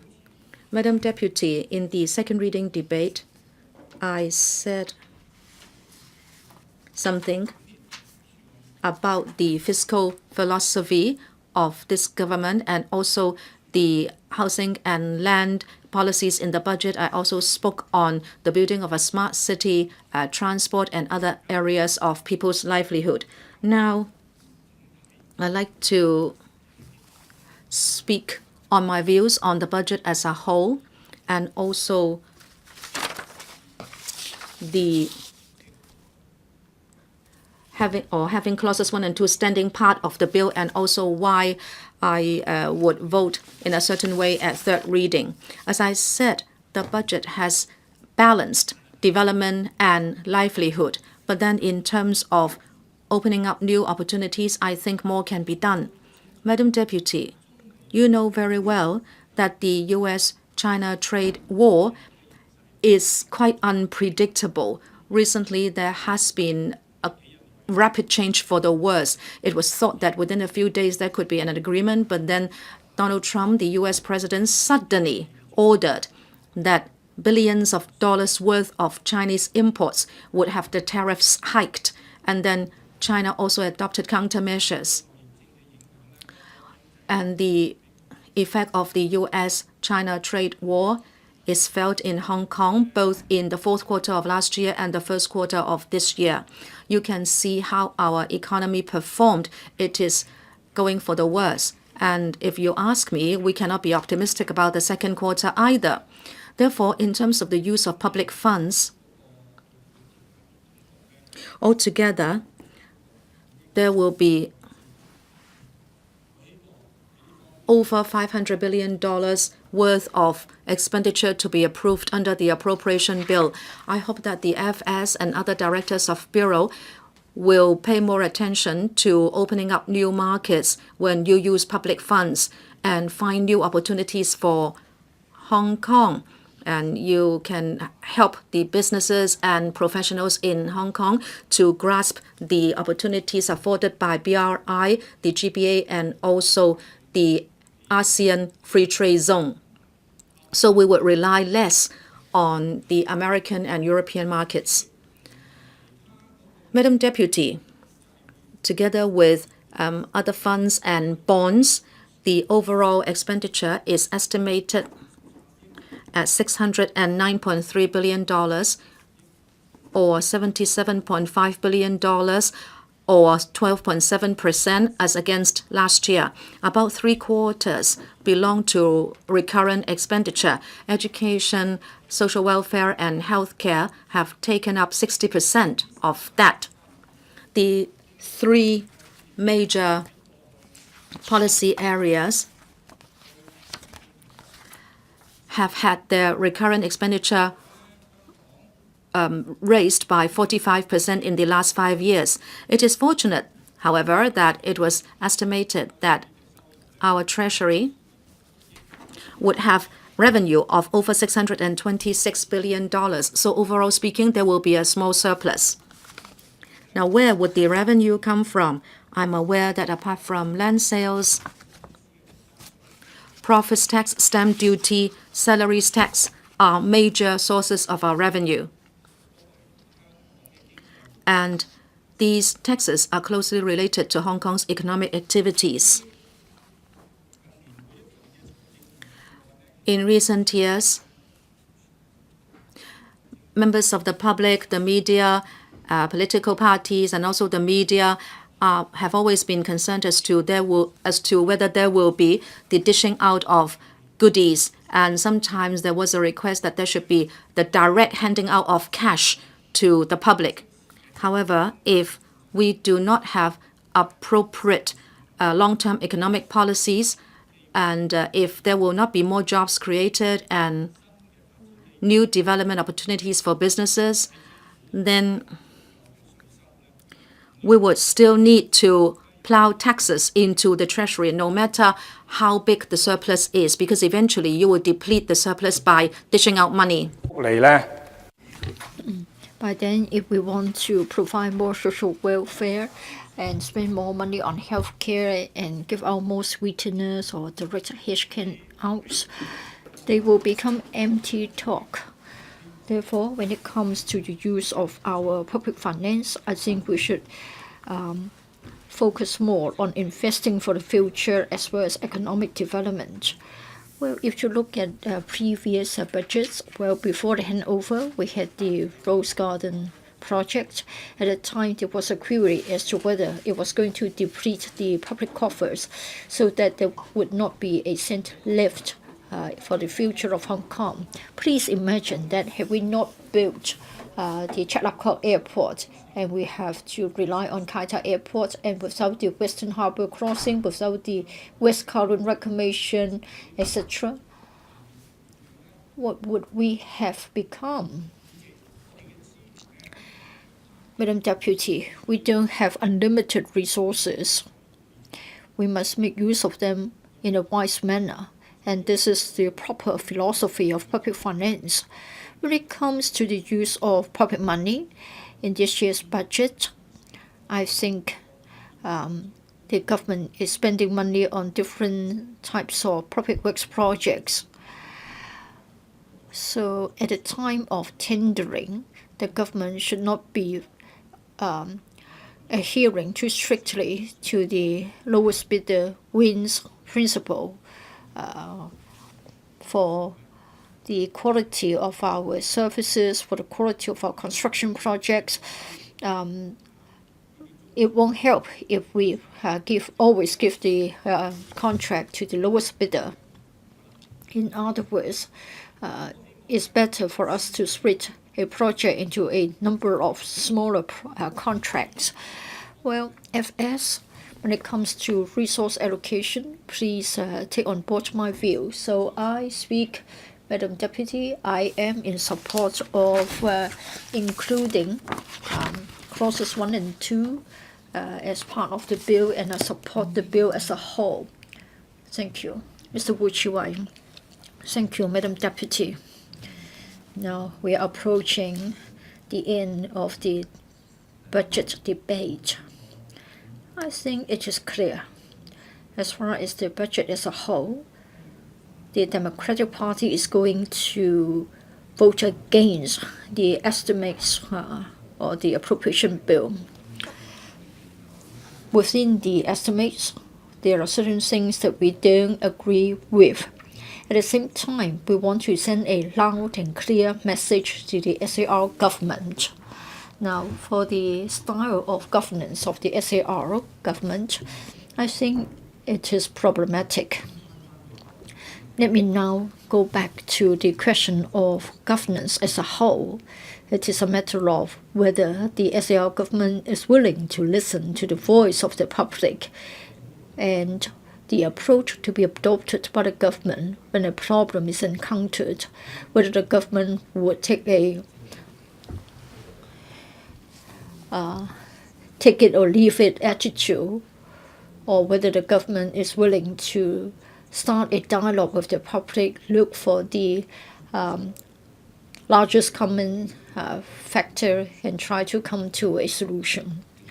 Well, we have had a few occasions on which the administration withdrew the proposal in relation to livelihood-related issues like rationalization of harbor crossing traffic, and then the electronic cigarettes. I think that's the approach that we need to adopt when we deal with controversies in the society, because this is the adoption of a balance. The government is not God. The government hasn't got a crystal ball. The government doesn't know what everybody thinks, and then it can sort of preempt the proposal. The government has to start a dialogue. It is important to have communication. Now, for the CE, for the SAR government, in the course of governance, I think what should be borne in mind is the interests of the society of Hong Kong. And how would it be defined? I think the CE owes us an answer. It is not up to the CE to say that this is the public interest and that is the public interest. It is not for the CE to say that she would like to spend money on white elephant projects, and they're also for the sake of public interest. The Hong Kong-Zhuhai-Macau Bridge is an outstanding example. Together with cost overrun, it has cost us $20-30 billion in relation to the economic benefits arising from the project. Has the government's estimate been borne out, or do we need to do other things before we can realize the full economic benefits? We know that the economic focus will shift to the West. Will our project lose its economic benefits because we have got a change in the national policies on the mainland? I think all such are topics that the CE must visit. Let me come back to the budget. As far as the FS is concerned, I think he has tried hard and put in a lot of efforts to mobilize different departments and bureaus to make good use of available resources. Now, we do have a lot of money in our fiscal reserves, and in fact, a lot more should have been and could have been done, in particular, addressing shortfalls. And we should invite proposals. We don't have enough places for in residential and care homes for the elderly as well as the disabled. You spend money to help them, and at the same time, and equally important, is that you need to allow policy bureaus to have a facilitating environment so that they dare to speak up and try to bid for the resources. Well, in Hong Kong, we have limited land. Under the FS, we have the Development Bureau, and it is in charge of land use in Hong Kong. So I think it is but right to say that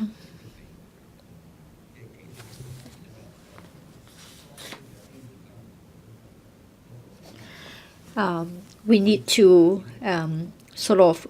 revise the plot ratios for non-residential portion in residential on residential sites, so that we can address the problem of inadequate welfare facilities.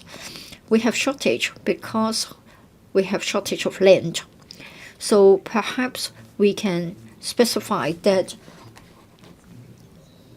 a certain percentage of its site should be used for welfare purposes. In this way, we can address the deadlock.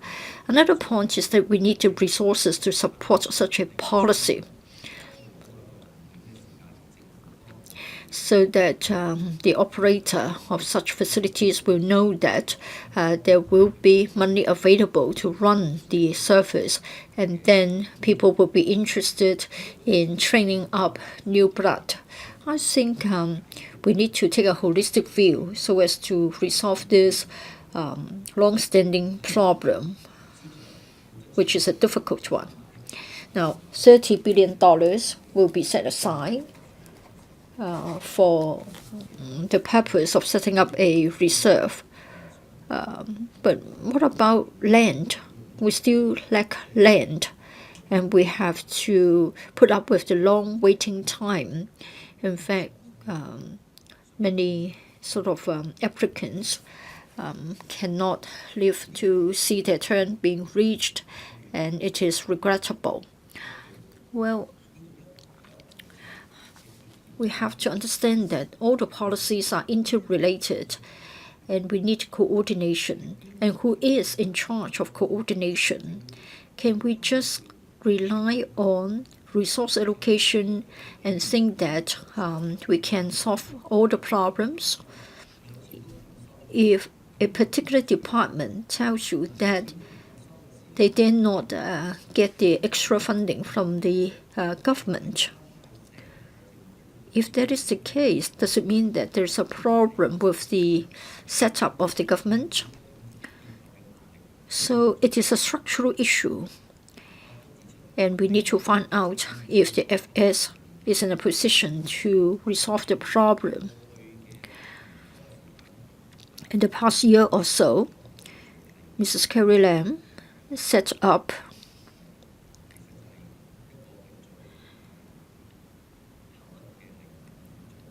a task force to raise efficiency, and is under the leadership of Pt1.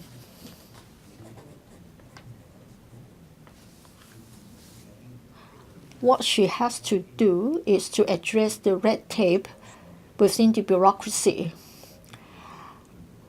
It is hoped that there will be breakthroughs, and this office, which is called the Policy Innovation and Coordination Office, it is said that they should try to remove the impediments in the coordination among bureaus and departments.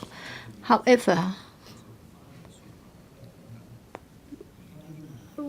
the CE has been telling us when we met with her that she was aware of the problems, and she thought that the best way would be for her to issue orders to give instructions. But I don't think this is going to sort out the problems, and in this way it means that we can't rely on the talents spread across the bureaus and departments to help us to find a new approach. Now, bearing this point in mind, in the case of the Fugitives Bill, you can see that we have the CE issuing orders so that all departments and bureaus have to clear the way for the passage of the bill, and everybody has to go to the people to explain the case of the government. If something goes against your policy objectives, say for example, if you are the head of the CEDB and you're supposed to lobby the support of the American Chamber of Commerce, if you're tasked with explaining the case of the government to the American Chamber of Commerce, what will you do? What are you going to do? Of course, Mr. Edward Yao isn't here. Can he simply tell the chamber that they don't need to worry, it is a matter of misunderstanding and they have nothing to fear? Well, I think it is an illustrative example to show that when the government as a whole, when the ruling team have given more consideration to things like the Fugitives Bill, then you would have looked at that the amendments so proposed would generate feedback from different quarters of life and from different sectors. But Carrie Lam did not have the chance to listen to you, to get the suggestions from you. And so you have to bear the brunt. Now, on this occasion, for the FS, I think the secretary, the financial secretary, has to become the target of a lot of criticisms.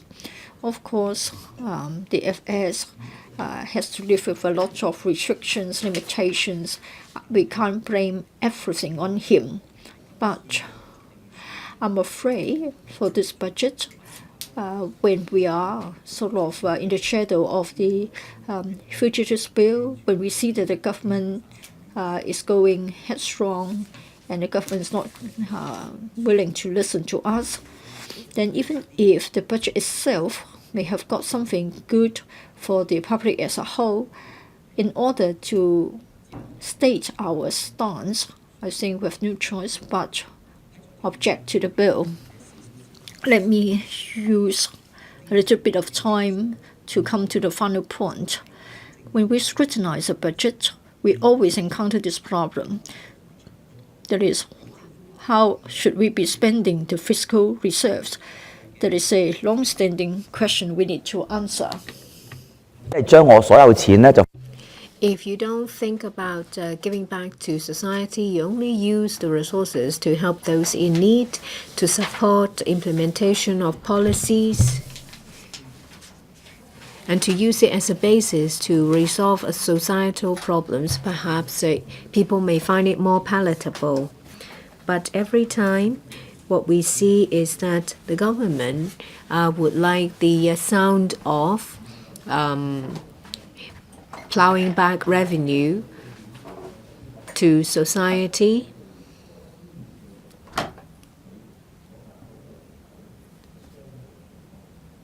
But at the same time, we see that those who are already rich have got more. We have 3.5 million employees. 2 million of them don't have to pay tax. Those who pay under $500 for tax is another 500,000. There are about another million or so housewives. That means over 3 million people can't share the fruit of our economic development. I haven't even mentioned about those have-nots who will get nothing. We have seen that, there is unfair and uneven distribution.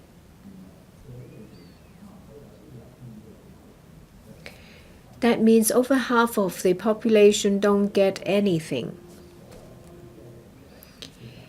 So this is so-called sharing of the fruit of our economic development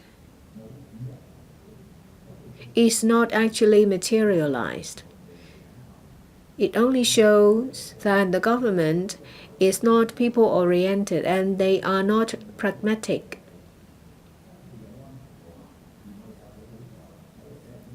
If in the future we still have a surplus,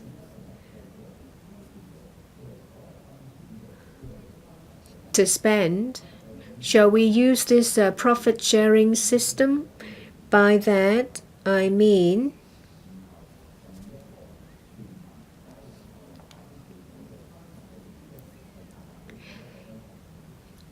allocate resources like sharing profit to Hong Kong people. I hope that the Financial Secretary will accept my suggestion. Mr. Alvin Yeung. What I find interesting is that Mr. Wu Chi-wai was talking about the entire fiscal philosophy.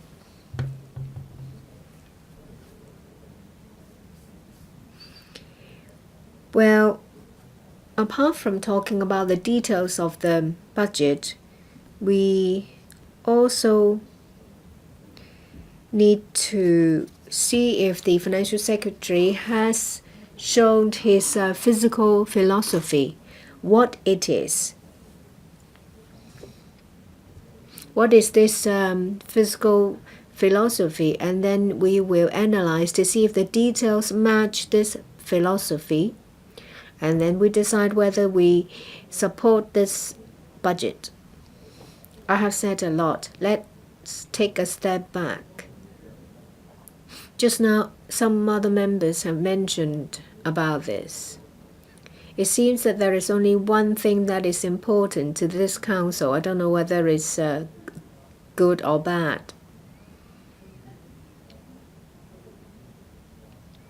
It seems that the budget is not of concern anymore to this council or to Hong Kong people. Unfortunately, the extradition bill has caused public outcry, and all our attention has been drawn to this extradition bill. Of course, the budget is something different, but we can't underestimate the impact on our society brought by this budget. We're talking about a significant amount of money. Whether you're a taxpayer, whether you use public services, it's related to you. Now I turn back to fiscal philosophy. I have mentioned this in this resumption of second reading, and I touched on this. It's about spending within your means. In 2019, how do we understand this concept, spending within your means? Does it mean that if you make $1, you spend 50 cents, 70 cents, 80 cents? Is it an approach that is more in line with the basic law? The majority of the time in the past 20 years, we have been very lucky. We have been sitting on fat reserve. We have means to spend on infrastructural projects, even though we think these are white elephant projects and there are too many of them. But at least we have a happy problem. We have too much money. We don't know how to spend the money. But what we haven't thought about is what is the main part of the fiscal philosophy? What is its core? Well, for this term of government, there is only about 3 years left.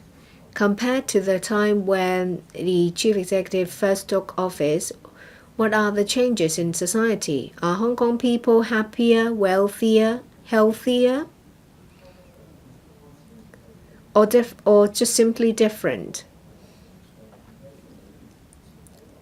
How can the budget is a way for these ideas to be implemented. Unfortunately, we have not seen much ink spent on these things by the financial secretary. We have a volatility in our economy, and we also have we faced uncertain international outlook. We may not agree with the previous financial secretary. Still, he has set this future fund. Well, the fund may never be used for our future, but at least he has put aside money. But what about this government? What have they done in this regard? I may not be clever enough. I can't see anything. I can't see Paul Chan showing us new ideas along the fiscal philosophy. We're not asking for an economist to write a speech for our budget. We don't want something that sounds grand but are actually useless. It's been 2 years. The new government should bring us should bring a breath of fresh air or new thinking. But as I have said in the past 5 minutes, we don't see that. In the absence of this basis, it doesn't really matter what you say about how much you spend on various areas, say for example social services or innovation technology. There is no main point that we can labor on. We can only talk about the details. For innovation technology, well, then you may say, well, we're not competitive enough. We need to spend more on it. But what is more? I think that is the main point. This year we put 50 billion. Is it enough? Next year is it going to be 100 billion? Or are we going to increase it to $150 billion? It's just like playing blackjack.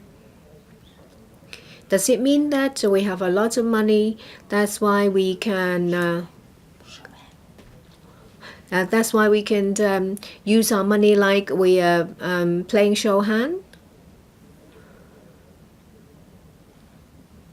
We need to guide our society, and we need to use resources to guide them. Well, after I've spoken about the mentality and the philosophy, I would like to move on to something else. The international political atmosphere. The financial secretary, government officials probably did not foresee this precarious situation we're in with the Sino-US relationship. We didn't expect that, at this time all guns will be blazing.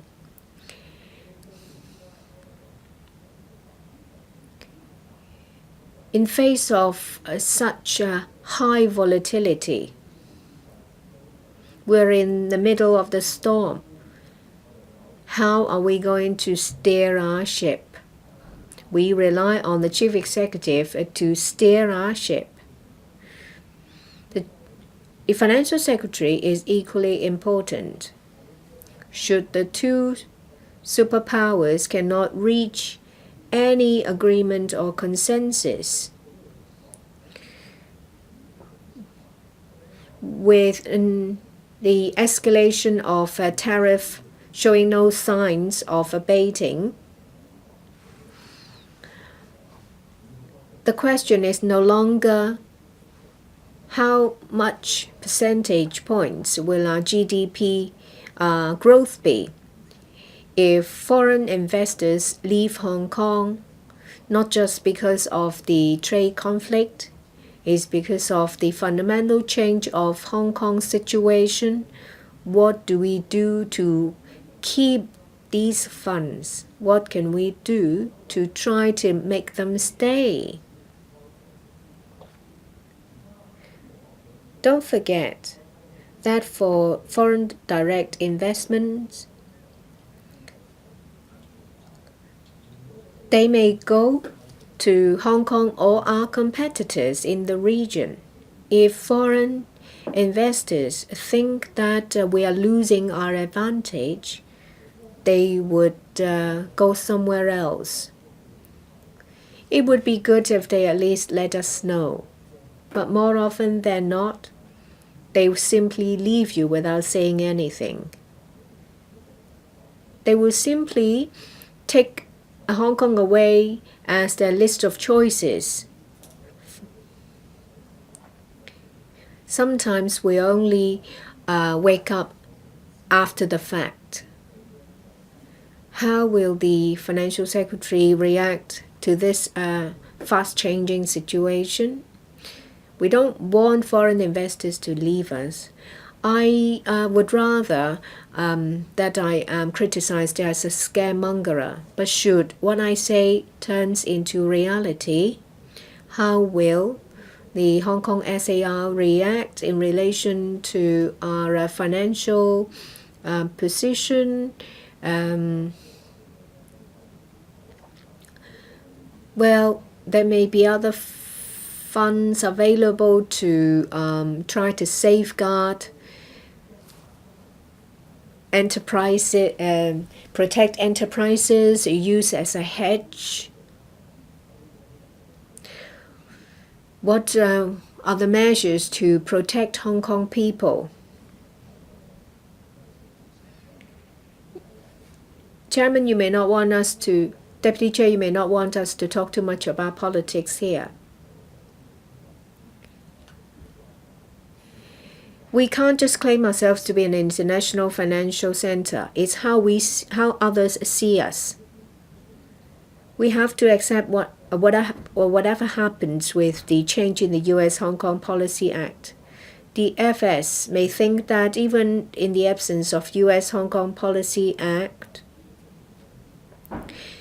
the impact may not be as big as we thought it's going to be.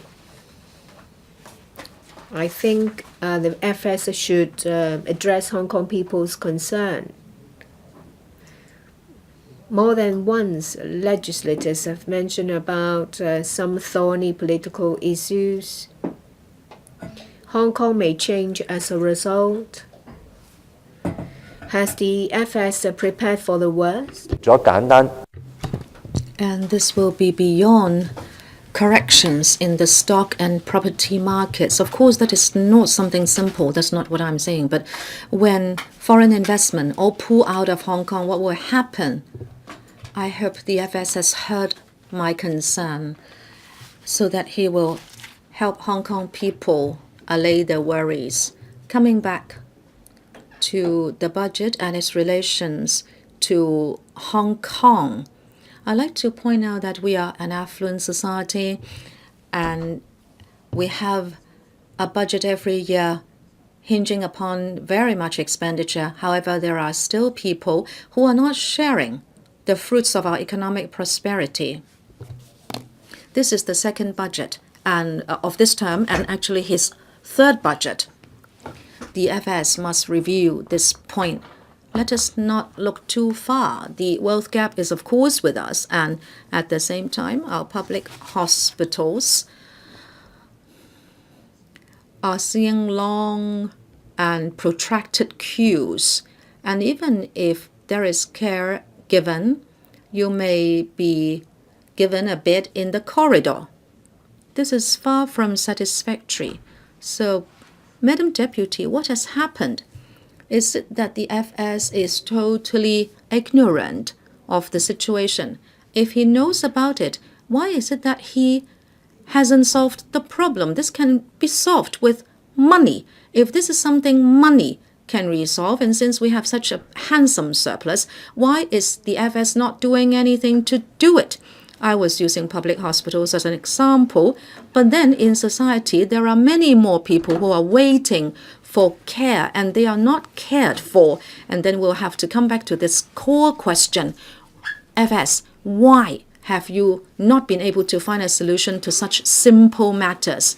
And in the time left, I'd like to say that the Civic Party is really very worried that you are not doing what you should do, but then a lot of funds are plowed into infrastructure, which is not necessary. For example, Lantau tomorrow.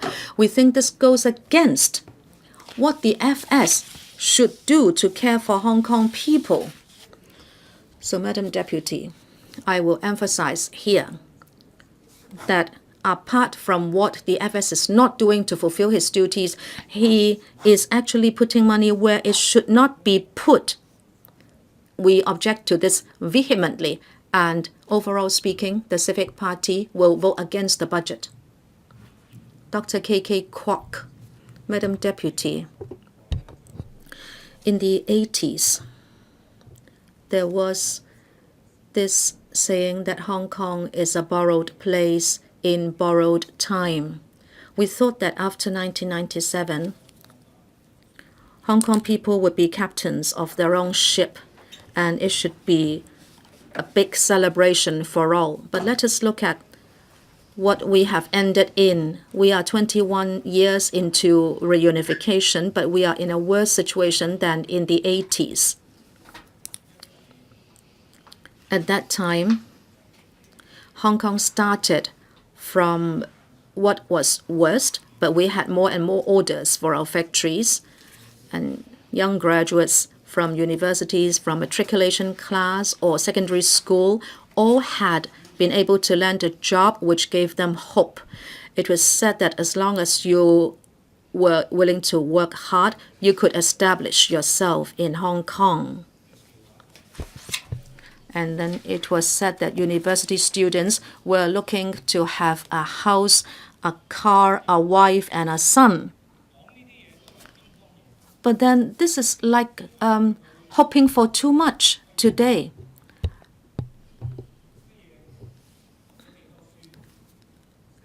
A university graduate or a doctorate or a person with a master's degree, these people can see no future for themselves in present-day Hong Kong. At that time of reunification, Hong Kong people chose to stay. They thought that there was hope, but now how can we face them? Some people say that the budget doesn't have to be that long, but the budget should include fiscal philosophies for the place. Some people are very happy about the budget because every year we have surplus to the tunes of billions, and then there would be the dishing out of goodies, and people who receive CSSA will have 1 month extra payment, and then the OALA will have extra payment given out as well. And also sometimes there is 1 month or 2 months rent waiver for public rental housing. But people are no longer happy because many people rely on CSSA and the OALA, and they rely on these funds for their survival. But if there are enough resources in a well-developed place, you should not allow its people to wait for alms. The administration rather should have proper retirement protection and other arrangements for the elderly. Elderly who receive CSSA are like beggars.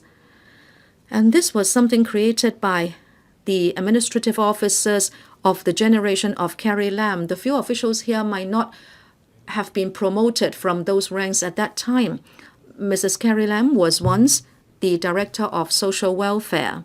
I remember at that time, the administration painted CSSA recipients as lazy bones, that they were not trying to work hard to sustain themselves. But this is a kind of stigma. It is kind of discrimination.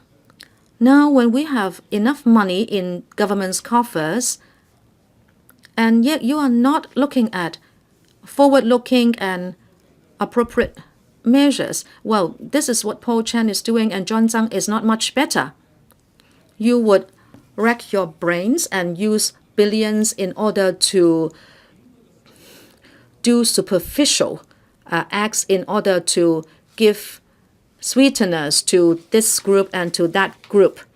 Now, I said that Hong Kong was a borrowed place in borrowed time.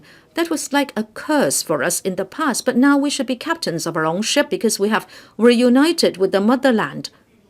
But that is not the case. We are just like what we were before.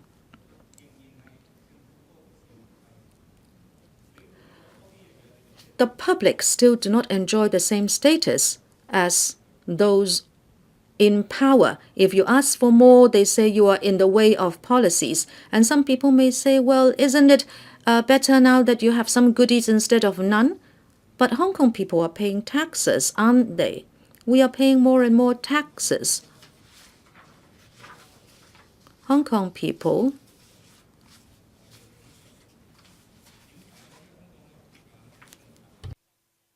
are paying tax in the form of buying and renting our property because property prices rank first here in Hong Kong. And it is said that a graduate will have to put away his entire salary for 19 years without supporting his family, his mother, or eating or drinking before he can pay the down payment for property. Last night, together with some colleagues, we went to visit people who live in partitioned rooms. It was really very heart-rending. There was this man of over 70 years old. He had to access his bed space from a hole, an opening on the ceiling of a kitchen. We are not in the hottest weather yet, but just imagine when Hong Kong experiences the hottest weather. In a year, the entire kitchen would be so much heated after cooking, and what he can afford is to live above the kitchen with an opening as the access. We are one of the most affluent cities in Asia, but we have such misery. And what is most outrageous is that whether it be Carrie Lam or Paul Chan or other officials, they choose to ignore such phenomena. This is not a game we like to play. This government does not have the will to work hard. You just want to put together sums that are appealing to the eye of some. You look for land sales receipts and you want to maintain land premium at a high level and for it even to go up higher. You pay lip service to the statement that you would abandon a high land premium policy, but you do otherwise. However, the public believed you. Some people said it's good for the government to be rolling out GSH, but it was very tricky, isn't it? Originally, we thought that you should provide subsidized public housing who cannot afford private housing, but now GSH is such that you are going to empty people's pocket. Before Carrie Lam took up office, Ming Pao did an interview with her, and she said it would cost $600,000 for a public unit to be built. And she said that one more unit we rent out, the more losses we suffer. And then she racked her brains, and she came up with the idea of GSH. It is actually public rental housing, but you call it GSH, and then you build one and you sell one. We don't need the housing reserves anymore because this is going to rake in profits for you, and this will also help to prop up the market. Shame. Come clean. If you are doing that, say so. But then you always profess you do not have a high land premium policy. But then everybody, especially the young generation, know what price they are paying. It's not like officials here who may have installments or down payment paid for by the parents. This is done by a lot of parents, of course, but then there are many more who cannot afford this.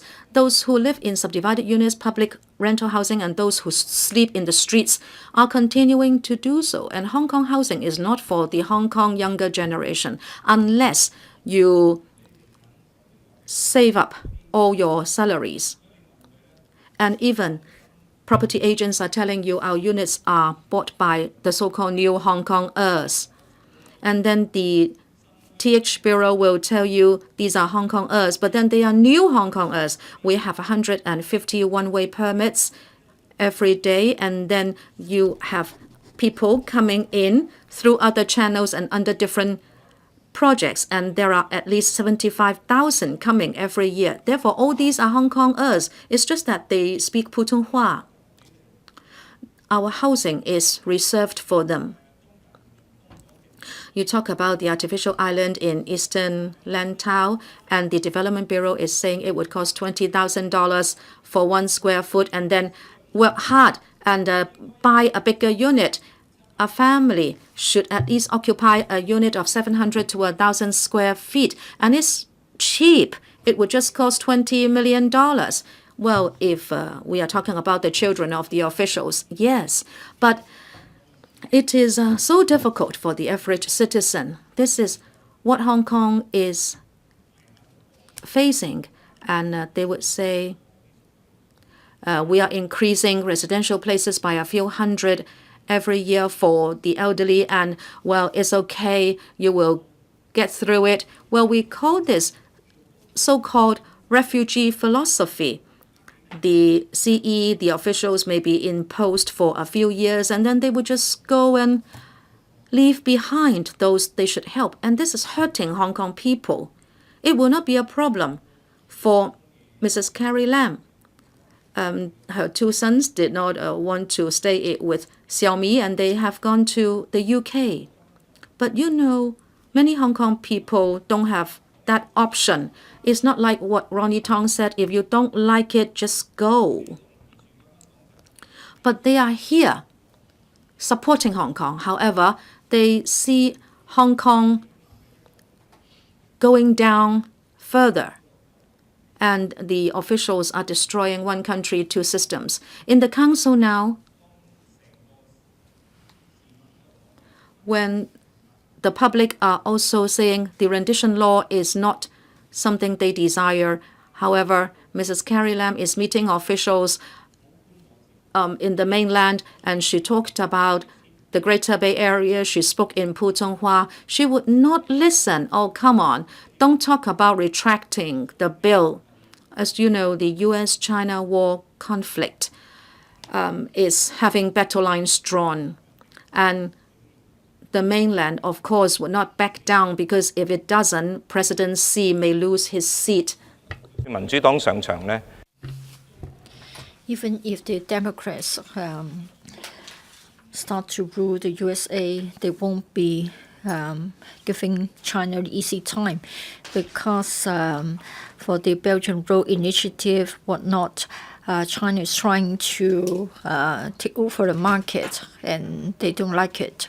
Well, Hong Kong is supposed to be unique by having one country, 2 systems. We're supposed to be at least attractive in this sense. But then lawmakers have been disqualified, candidates have been qualified, and the functional constituencies will stay forever. So many people have lost trust or faith in the high degree of autonomy promised to Hong Kong. Now, they are giving us this fugitives bill. This is the last straw. Well, many foreign chambers of commerce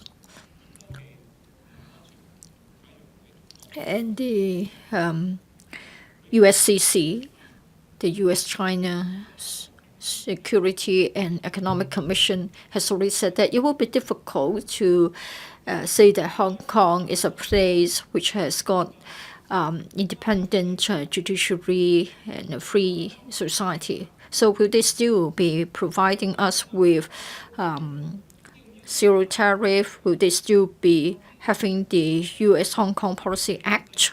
Now, of course, some senior officials are saying that we don't have to beg for that. But then many people don't have a pension to live on. They can't send children to overseas universities. They can't emigrate like what Mr. Ronnie Tong has suggested. No. It is a government without any long-term vision, without any sense of long-term commitment. The government would never and can never give us any long-term plan.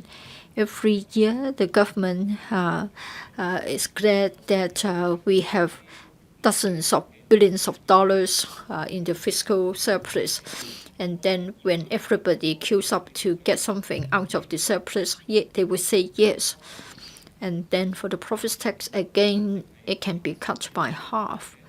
It is outrageously unacceptable as a philosophy for governance. It is not the kind of budget that we can accept, so there's no way I can support it. So I speak. Mr. Jeremy Tam.